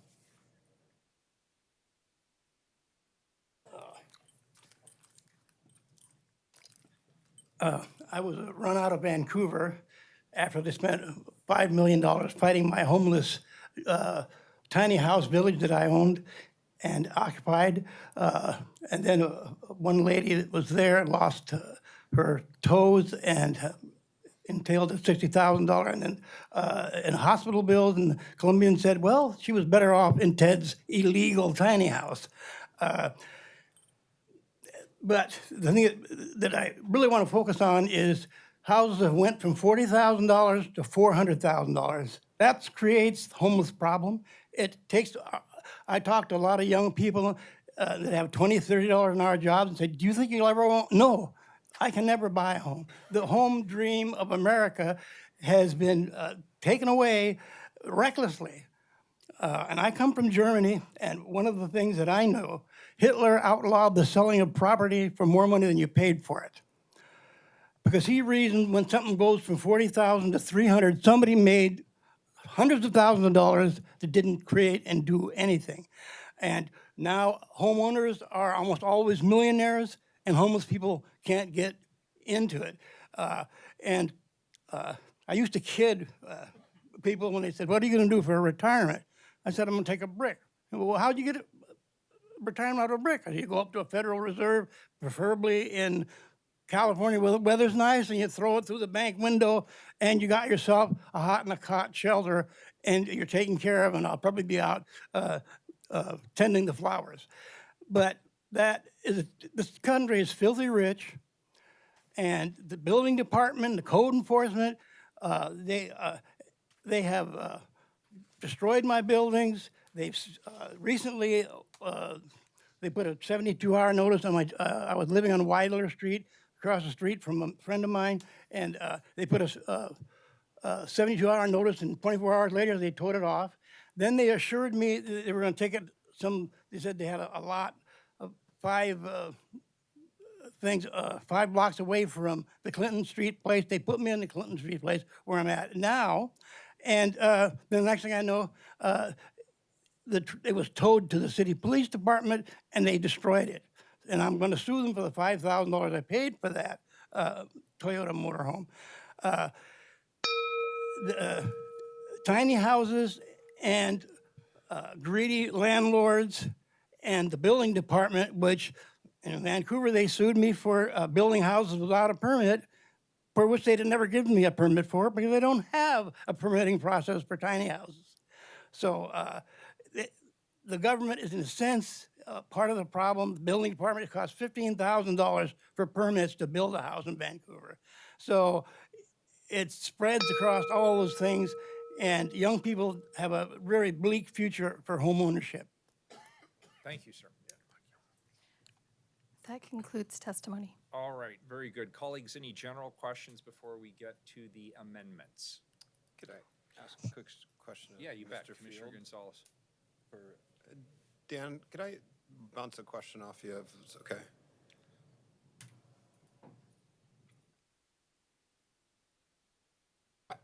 Are you familiar, does he need to restate his name for the record? No. Okay. Are you familiar with the commitments the city has made under its ADA settlement? Generally, yes. Well, I'll just read you a provision here and indulge me for a second. It says the city and its contractors will not distribute tents or tarps during the term of this agreement with the following limited exceptions. City employees and contractors may only provide tents and tarps under the following circumstances. There's really 3 parts to this, but 2 of them don't apply very often, so I'm going to get to the meat of it. It's when severe winter weather shelters are activated in Portland. This is the primary time that the city or its contractors are permitted to distribute tents or tarps, is when it's very cold outside and we activate shelters. There's 2 other scenarios. If we take someone's tent and it's damaged in that removal, we replace it. We give them back a replacement. And there's a 3rd scenario, we're clearing a camp and we think it's an effective way to induce someone to move, we will sometimes hand them a tent in that scenario. So pretty limited scenarios. But I guess my main question here is, you've heard the discussion about, you probably haven't had a chance to read all of what we are proposing, but there's this concept that we'll check in by October 15th as to progress on tent and tarp distribution and harm reduction, which isn't necessarily your main space. But the precise question, would you be comfortable committing not to distribute except for in compliance with the ADA's obligation here for the city of Portland? Is this something you could do at least on a short-term basis until we get back to October 15th, until we have more space to develop a policy? We're not, again, if it's really cold outside, this would allow you to hand out tents and tarps. But I guess I'm just asking sort of as an act of good faith, is this something that the joint office could, and if you go back and the chair tells you have to, that's a whole different conversation. But, I'm asking you as the head of joint office and homelessness, is that something? Yeah, thank you for the question. And I appreciate the passion around tents and tarps, and I understand that. And I've shared my frustration with tents and tarps as a symbol of our inability to shelter people in our community. And so I think there's not anybody that is actively supporting more tents or tarps. It's clearly a defensive strategy to keep people safe. That said, to answer your question, what I came here today to support is what the mayor's proposing. Let's take the time between now and October to convene a group, develop a shared approach to tent and tarp distribution, and I absolutely will commit to that. Am I going to commit to something today on the spot, unilaterally making a change in policy? I don't think that's an appropriate way to lead the community. Well, I understand the need for some deliberation, I truly do. But you've heard testimony of folks that are impacted by the tents and tarps on our streets, and at least you're generally familiar with our legal obligations as a city at this point, right? If you're deemed a contractor, and that's a technical legal question, whether you are our contractor or not, but we're required not to allow you to distribute tents and tarps except for in compliance with this policy. So I'm just putting that out there. I know I'm not trying to lay a legal trap or anything there. Okay. But I would also speak as a single city commissioner. It would go a really long way in building good faith, as at least in my deliberations about whether to support the continuation of this relationship. If we see meaningful action here and abiding by what we're committed to, what we're contractually obligated to, at least for some period of time, would be personally appreciated, I guess is what I would say. One reason, and I appreciate that, Commissioner Gonzalez, one reason why it's not in my power to do that is there was a lot of nuance lost up here, and I'm not going to go through that and try and correct all the facts from some skilled advocates that you heard from who really shaped the discussion in a way that I don't think was accurate. Number one, I will make a couple quick corrections. Number one, the joint office doesn't actually hand out tents. We make them available to 88 separate organizations that access our supply center and pick up a wide range of supplies. And I know you know this, but for the public to understand it, there's thousands of other supplies, hygiene kits, female hygiene products, water, just all kinds of things. I don't have time to go through. Those 88 organizations, in turn, are the ones that decide when and how these tents get distributed and other supplies. Some of those 88 organizations need to be involved in this discussion. It's not up to me to tell, and these are who's among the 88, neighborhood associations, faith houses, and yes, a lot of nonprofits, both some that contract with the joint office currently and many who don't are still able to access our supply center. So I think it'd be a bit presumptive for me at the county to speak on behalf of those 88 organizations, including houses of worship and neighborhood associations who are accessing those supplies, who may already have those supplies, and be preparing to distribute those in accordance with whatever policies or practices they have.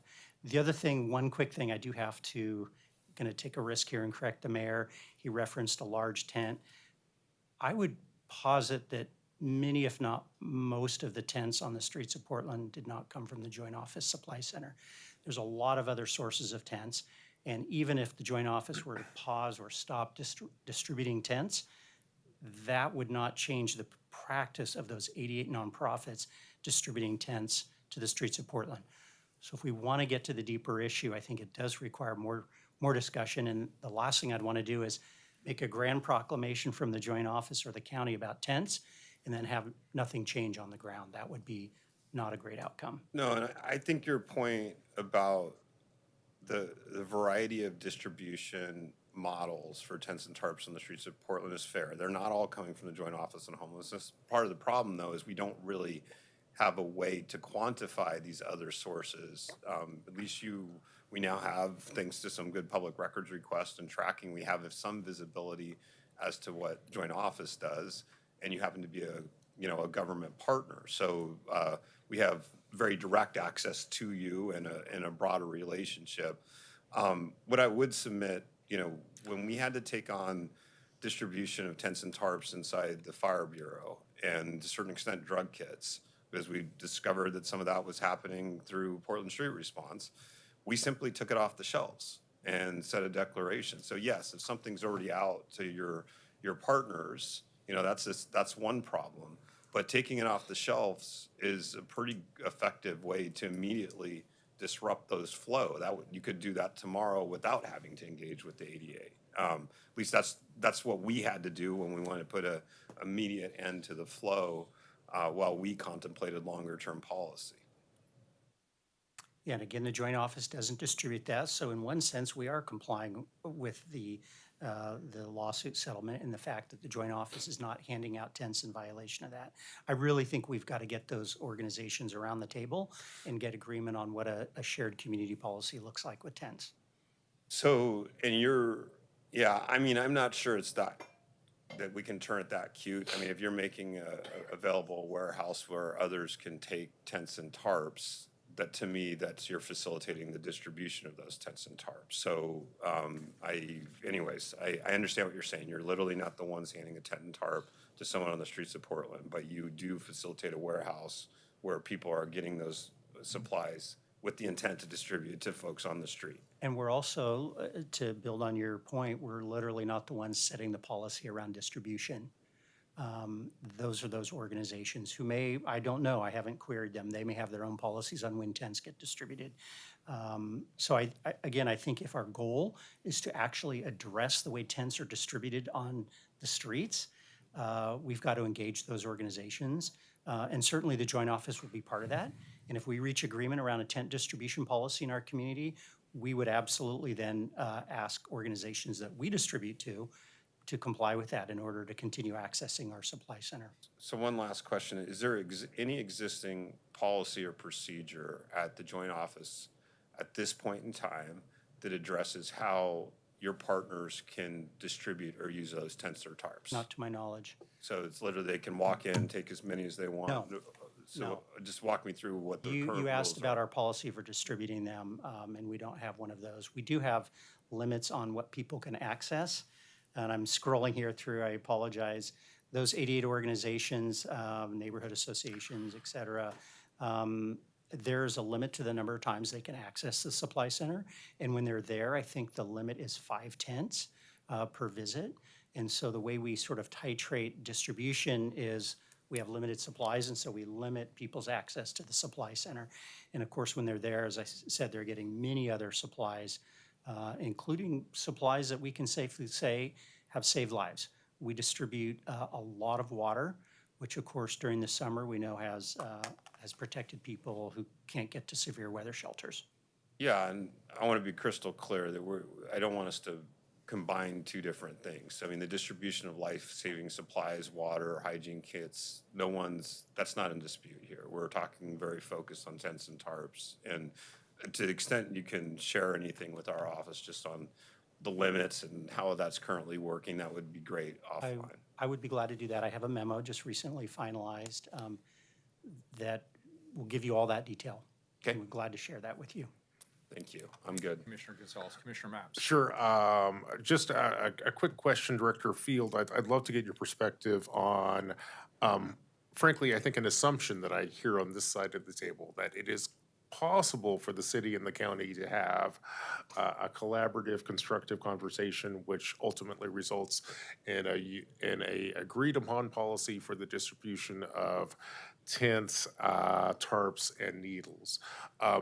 I sure hope so, and I think everyone up here believes that that's the way we should proceed. But I also have to be transparent here, where I have reached out to leadership over at the county and basically said, hey, can we have a collaborative conversation about tents, tarps, and needles?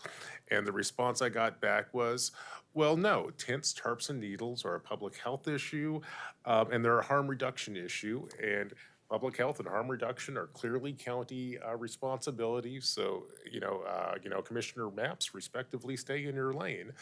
And I do not question this. I think state law and practice, and it's a good practice, puts the county in the lead on public health and harm reduction. But if that's the case here, I'm not sure if the conversation that we all assume is going to happen, and frankly is embedded in these amendments and whatnot, can take place. Am I reading something wrong, or did I hear leadership wrong? So I'm gonna pull apart the conversation I had with Commissioner Gonzalez around tents and tarps, and I am gonna have to defer to the chair. Okay. In the health department on the issue of needles and other medical harm reduction. So I'm gonna have to, unfortunately, I won't be able to respond to that. I think, let's remember the idea of distributing supplies to nonprofits and other organizations really popped up during the pandemic. It was a response to the pandemic. We had some outreach before that, but the direct service shelters operated by the county needed to have bulk purchasing supplies given to them. It's sort of morphed since then as the pandemic has wound down. It's appropriate for us to have a community conversation about what that supply center looks like, what supplies are distributed, and what the policy is attached to anybody coming to the supply center and picking up supplies. I think we're all open to that. The memo I'm going to share with you all sets a nice table for that conversation. So if that's the question, we're all in on that conversation. What I don't want to do is jump ahead and say, here's where we're going to land. We have 40 different supplies. It's not appropriate to go through and set the policy at the dais right now. But is it time after 4 years to have a discussion about how the supply center should be operating and what rules should apply, including tents and tarps, but perhaps including other items? I'm glad to have that. And I apologize that on the needles, I'm going to I totally understand, and I recognize public health is a little bit outside of your piece. And I want to say I very much appreciate your response, because frankly, I think the response that you have shared with us is frankly different from at least the feedback that I have gotten from our counterparts over across the river. So this gives me hope that it's possible to have this conversation. Frankly, the feedback I've gotten so far suggests that it's not possible to have a collaborative conversation about tents, tarps, and needles, because the county owns the public health and the harm reduction space. But Director, you've given us a North Star to move towards, and I look forward to working with the county collaboratively to get there. Thank you, Commissioner Maps. Any other questions?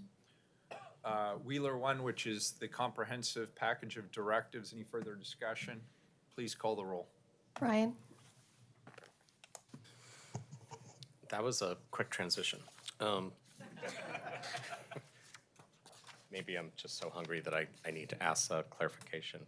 Where are we? So we're going to be voting on the two amendments that are currently on the table, proposed and seconded.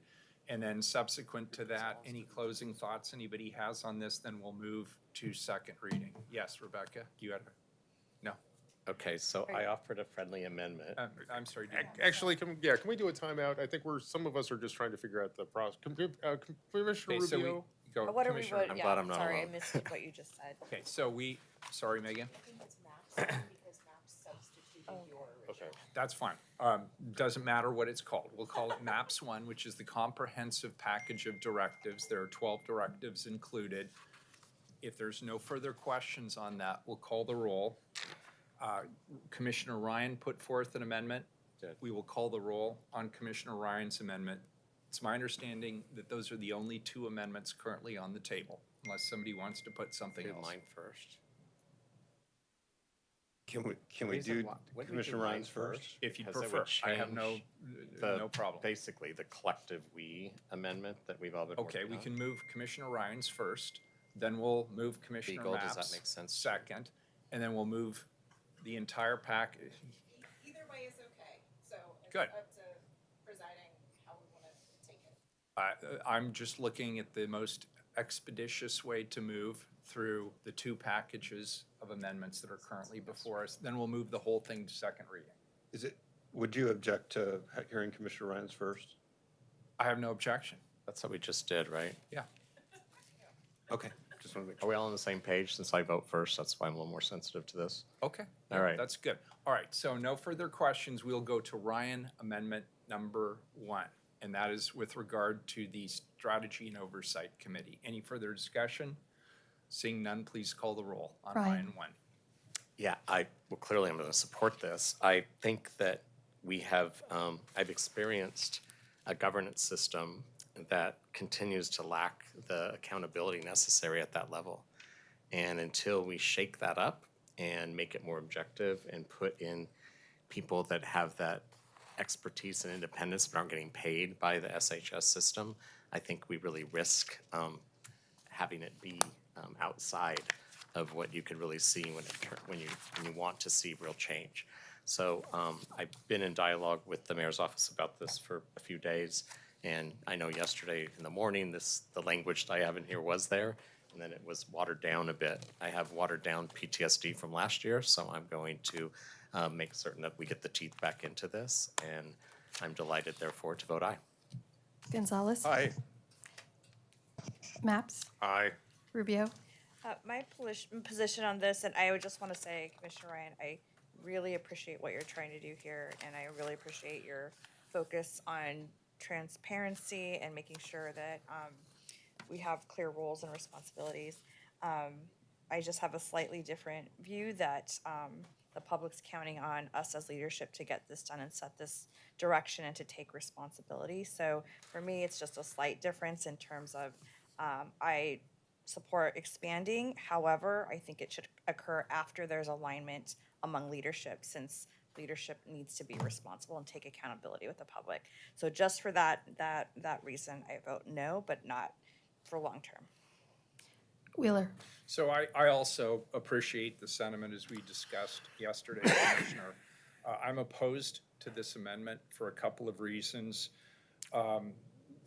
The first reason is what Commissioner Rubio just stated. The elected officials are going to be held accountable for either progress or lack of progress with regard to this IGA, as well as the entirety of the homeless response plan, which is largely driven by the Strategy and Oversight Committee.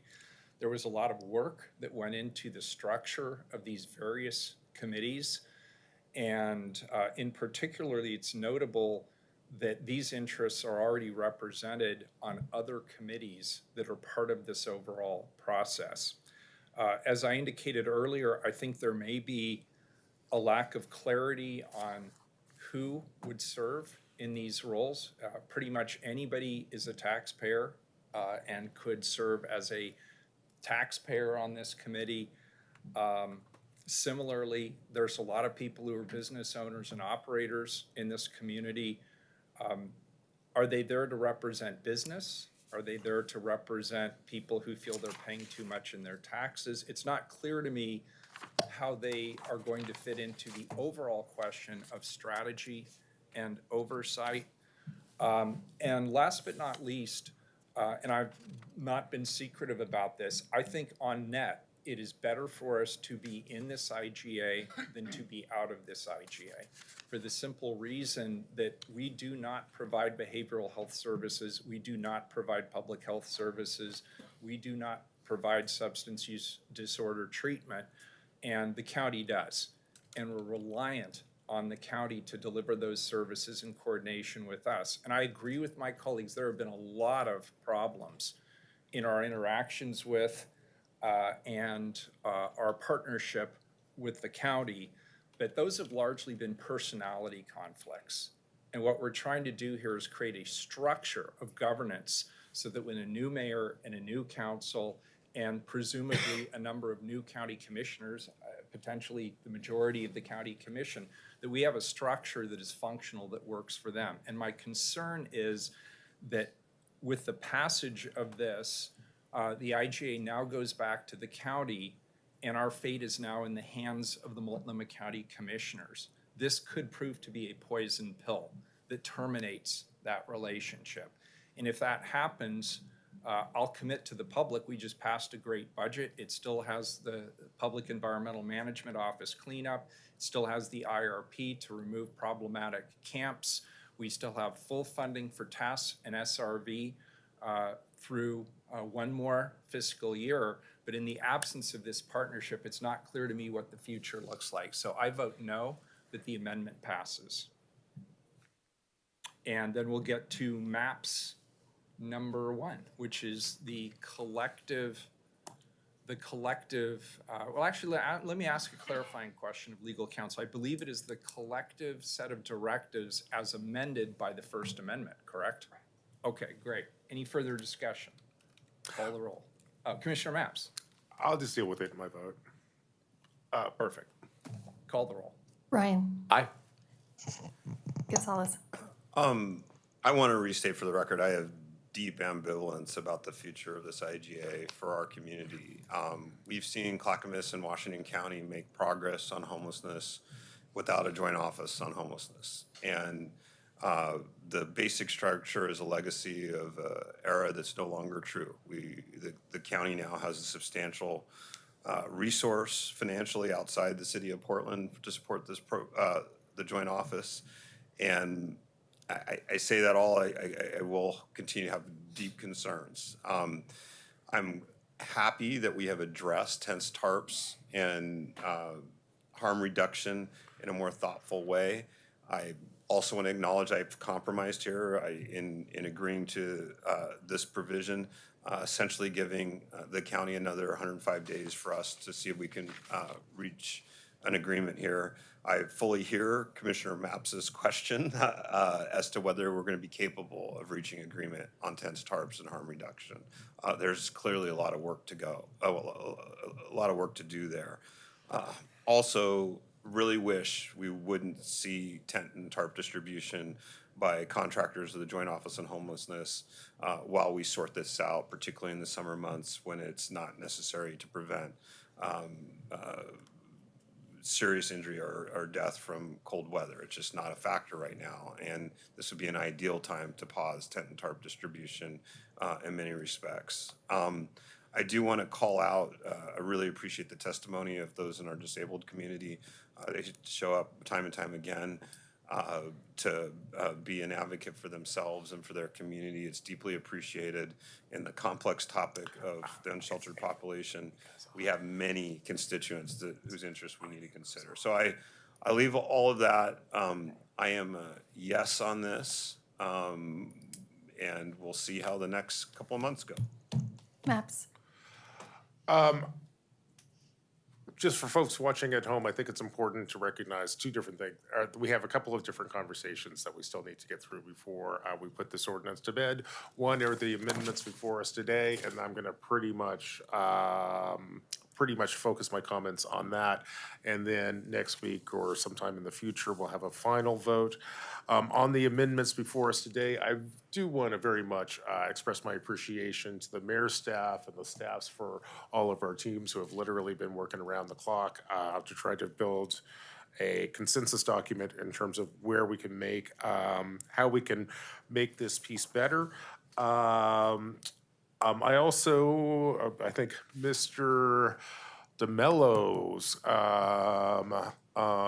testimony about just some of the business processes over at the county, I think are some concerns. If I understood what Chair DeMello told us, and if it's true, it seems like the county will not be able to technically comply with some of the benchmarks and timelines we set up in this document, and that seems to be kind of problematic, and at some point we probably ought to think about that. But certainly I will support the amendments today. I will also say I cannot necessarily guarantee that I'm going to be a vote on this in the end. I will tell you, I came in here today with a couple of understandings about how this document works. So for example, I thought there was a clear benchmark or an earmark that basically said years 2 and 3 of the contract, our dollars would go to support safe rest villages and task sites. I recognize, I think, and then I've heard that something different is going on. that disturbs me a little bit. You know, one of my clear lines in the sand in this space is that we be able to tell the people of Portland where our joint office dollars are going, at least on the city side. There is still more ambiguity in this space than I would like. But in the meantime, we have a couple of at least 7 days to sort out that discussion. Also, frankly, the alternative, there's another alternative we haven't talked about where we just strip the money piece out of this and move forward with the larger governing structure that's been proposed. I'd be very open to that. But, you know, when I ask staff, you know, why are we putting dollars into this system, which we all agree is broken? And the answer seems to be, well, because that's what we've always done. That is not a good or compelling argument, but let's continue to have that discussion. But on the item and ordinance before us today, which is basically whether or not to approve the MAPS amendment, I vote aye. Rubio. I just want to say I appreciate the rich dialogue today. I really want to thank Sarah and Sky and everybody that worked on this policy in Mayor's office and the work with each of our offices. I just want to also state that just to remember that how we build the policies that we've discussed about really matters, and for us to be thoughtful about also moving forward in this next stretch of time. And with that, I vote aye. Wheeler. Well, this is a compromise, and I still support compromise, but I do want to acknowledge the nearly year of effort that has been put in by Skylar Brocker-Knapp, Sarah Morrissey, Bobby Lee, Tony Garcia, Michael Jordan, and others. There were a lot of changes to this, literally just in the last couple of days. There were substantive differences. My comments notwithstanding, on the Strategy and Oversight Committee, I fear that, you know, we negotiated hard on that point, and my team was very successful in getting a strong voice on that. 2 city representatives plus an East County representative. That would actually be a majority of the Strategy and the Oversight Committee with an interest in what's happening in Portland and Gresham. And I am worried that the amendment that was just put forth potentially dilutes our ability to direct the system in the way that I feel the city of Portland would like to be in a role to direct. But that being said, I hear what my colleagues are saying, and I appreciate the reasoning behind what they're saying. And they and their teams have put a lot of work into this. This is a collective blood, sweat, and tears effort. And so it is with that hopefulness and optimism that this will be a successful strategy that I vote aye on the amendment, and the amendment passes. This is a first reading of a non-emergency ordinance. It moves to second reading as amended. And since I don't have a loud hammer, boom. We have 2 items. I'd like to suggest we move through them quickly, if that's a possibility. I know there was a call for a break, but I can't, I have a 2 o'clock obligation. Sure. So we'll go straight to item 556, and we will keep this very brief. Award contracts related to grant-making management services for individual artists and arts organizations. Okay, so I'll turn this over to Jess. And Jeff, you've been very patient. Can I ask you to do this in 2 minutes or less? I will go as fast as I am Thank you. able, Mr. Mayor. Okay, for the record, my name is Jess Klein. I am the procurement manager for procurement services. Sorry, I'm trying to change myself here. On December 18th, 2023, the Chief Procurement Officer advertised RFP 2224 related to grant-making management services for individual artists and art organizations. 8 proposals were received and opened on February 1st, 2024. 2 proposals were submitted in Service Area 1. 6 proposals were submitted in Service Area 2. No proposals were submitted in Service Area 3, which was subsequently canceled. On March 14th, 2024, a notice of intent to negotiate an award was issued for Service Area 1, awarding services to the Regional Arts and Culture Council, RAC. No protests were received. On March 14th, 2024, a notification of intent to shortlist was issued for Service Area 2. Subsequent to Phase 2 evaluations, a notification of intent to negotiate an award was issued on April 17th, 2024 for Service Area 2, awarding services to Friends of IFCC and Music Oregon. No protests were received. Awards were made for a one-year period with the option to extend for up to an additional 2 years. Each contractor will distribute grants into the amounts listed in the table included with the report. All awarded firms are a 501c3 community nonprofit organization and are ineligible for COVID certification. All contractors hold current City of Portland business tax registrations and are in full compliance with the city contracting requirements. Procurement Services recommends that the council accept this report and authorize the chief procurement officer to execute contracts with the awarded contractors. I am here this afternoon to answer any questions that you may have about the procurement process, and Jeff is here. Jeff, why don't you give us a couple of comments here? Only to say that this was consistent with our strategy all along. Once we said that we were terminating the contract with the Regional Arts and Culture Council, we decided to bring in-house the function of awarding large grants to the city's 75 largest arts organizations and to contract out the services for awarding smaller grants between $500 and $5,000 to individual artists and small arts organizations. Yeoman's effort. Thank you both. Thank you. Do we have public testimony? There's none. Questions? I'll entertain a motion to accept the report. moved. Commissioner Gonzalez moves, Sorry. Commissioner Ryan seconds. Any further discussion? Seeing none, call the roll. Ryan? Yes, I worked with the City Arts Program to reconfigure our arts grants that were historically handled with one very large check to a single source grant maker, and I'm really pleased that all of you dove in and we did a really clean, objective process. And I just want to thank people who aren't here, Charity Montez, Darian Jones, Jeff Hawthorne, you've really been the point on this and you've seen it through just elegantly. And thank you, Jess, for being here today, and that was really impressive. And I just want to applaud this change, and I appreciate the transparency in this process. I vote aye. Gonzalez? Aye. Maps? Aye. Rubio? I want to thank Commissioner Ryan for hanging in there. This has been a very long road, and it's a very unique experience that only some of us have had. So I just want to appreciate that. I also want to appreciate Jeff and Jess for all the work that they've done to get us to this point. Thank you. I vote aye. Wheeler? Yeah, congratulations, Commissioner Ryan. This is great work, and thanks to both of you. Terrific effort. Sorry you had to follow the ordinance. I vote aye, and the report is accepted. Thank you both, gentlemen. Thank you. Last item is one of Commissioner Mapp's, 559, please. Amend Northeast Cooch Davis Street Local Improvement District boundary and reduce system development charge funding by $1 million in exchange for system development charge credits with no charge to pending lien amounts. Commissioner Maps. Sure.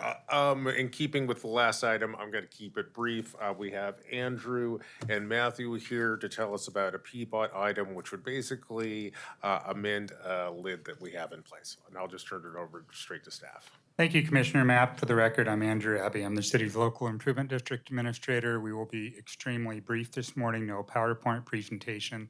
Commissioner Ryan, I'm sorry we didn't bring lunch for you. I know you're very hungry, but we'll move through this quickly. But we do want you to know what you're voting on, so I'm going to turn it over to Matthew, who will talk a little bit about the construction. I'll just tell you about the technical amendment to the LID. Matt Kelly, I'm with the City of Portland Transportation Bureau. I'm a project manager. The ordinance is regarding a local improvement district that's been years in the making. We have reached an important milestone recently where we now have design complete, and we actually expect to start construction on the first phase this summer, as soon as 2 months from now. This is a really exciting project. It is in the Hazelwood neighborhood of Portland. We'll be making important safety improvements to East Burnside Street. It's a high crush corridor. We'll be adding sidewalk. We'll be improving street lighting. We'll be planting more than 40 new street trees, and this is in the Hazelwood neighborhood of Portland. So very excited that we've reached this milestone. Andrew's going to say more about this amendment for the ordinance before you. Thank you, Matthew. Andrew Abbey, local improvement district administrator. So we did want to have the technical amendments in place before we issued the notice to proceed for the construction contract. And the one other scope element I just wanted to note that we will be moving forward with is making an intersection of 97th and Burnside safer and working collaboratively with TriMet to improve that rail crossing so that they can go ahead and renovate the oldest section of track on the Max Blue Line. So just for the record, before you turn this over to a second reading, I just wanted to note what is in the ordinance that you're voting on. Number one, it reduces PBOT SDC funding for this project from $2 million to $1 million. And in exchange for that, we would be offering $1 million in SGC credit for the property owners in the LID.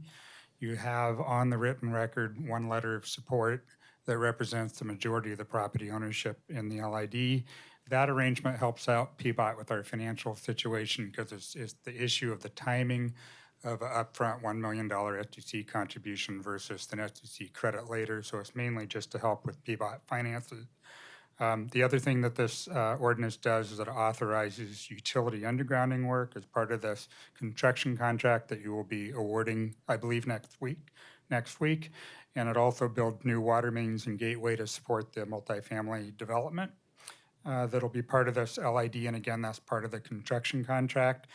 And then it also authorizes PBOT staff to begin the work of vacating 2 stubs of streets between I-205 and 97th Avenue that don't go anywhere since the I-205 freeway was built, and that area that will be vacated under a separate ordinance will provide more land on which to build desperately needed housing. And then finally, what the ordinance does is it adds a new property to the LID that will benefit from these scope changes to the LID. And again, the written record of support on file with this ordinance support that eventual additional assessment for the LID. So that's the quick flyover of what's in this ordinance. So I encourage council to pass this to a second reading and approve it next week. Thank you for your time. Thank you, gentlemen. Questions? Commissioner Maps? I just want to thank Andrew and Matthew for your patience. Frankly, colleagues, this project is a really good one. It deserves a whole lot more attention than, frankly, we have the bandwidth to do today. But I see you. Great work. It's exactly what we want to do, especially in the Hazelwood neighborhood. Thank you. You have gone above and beyond in many, many ways. Thank you, That's it. Commissioner. Do we have public testimony? We have one person signed up. Great. Joe Pearson. Joe's not with us. That concludes testimony. All right. Thank you, gentlemen. Thank you, Commissioner Maps. This is the first reading of a non-emergency ordinance. It moves to second reading. We are adjourned. Are we on at 2 o'clock? Okay.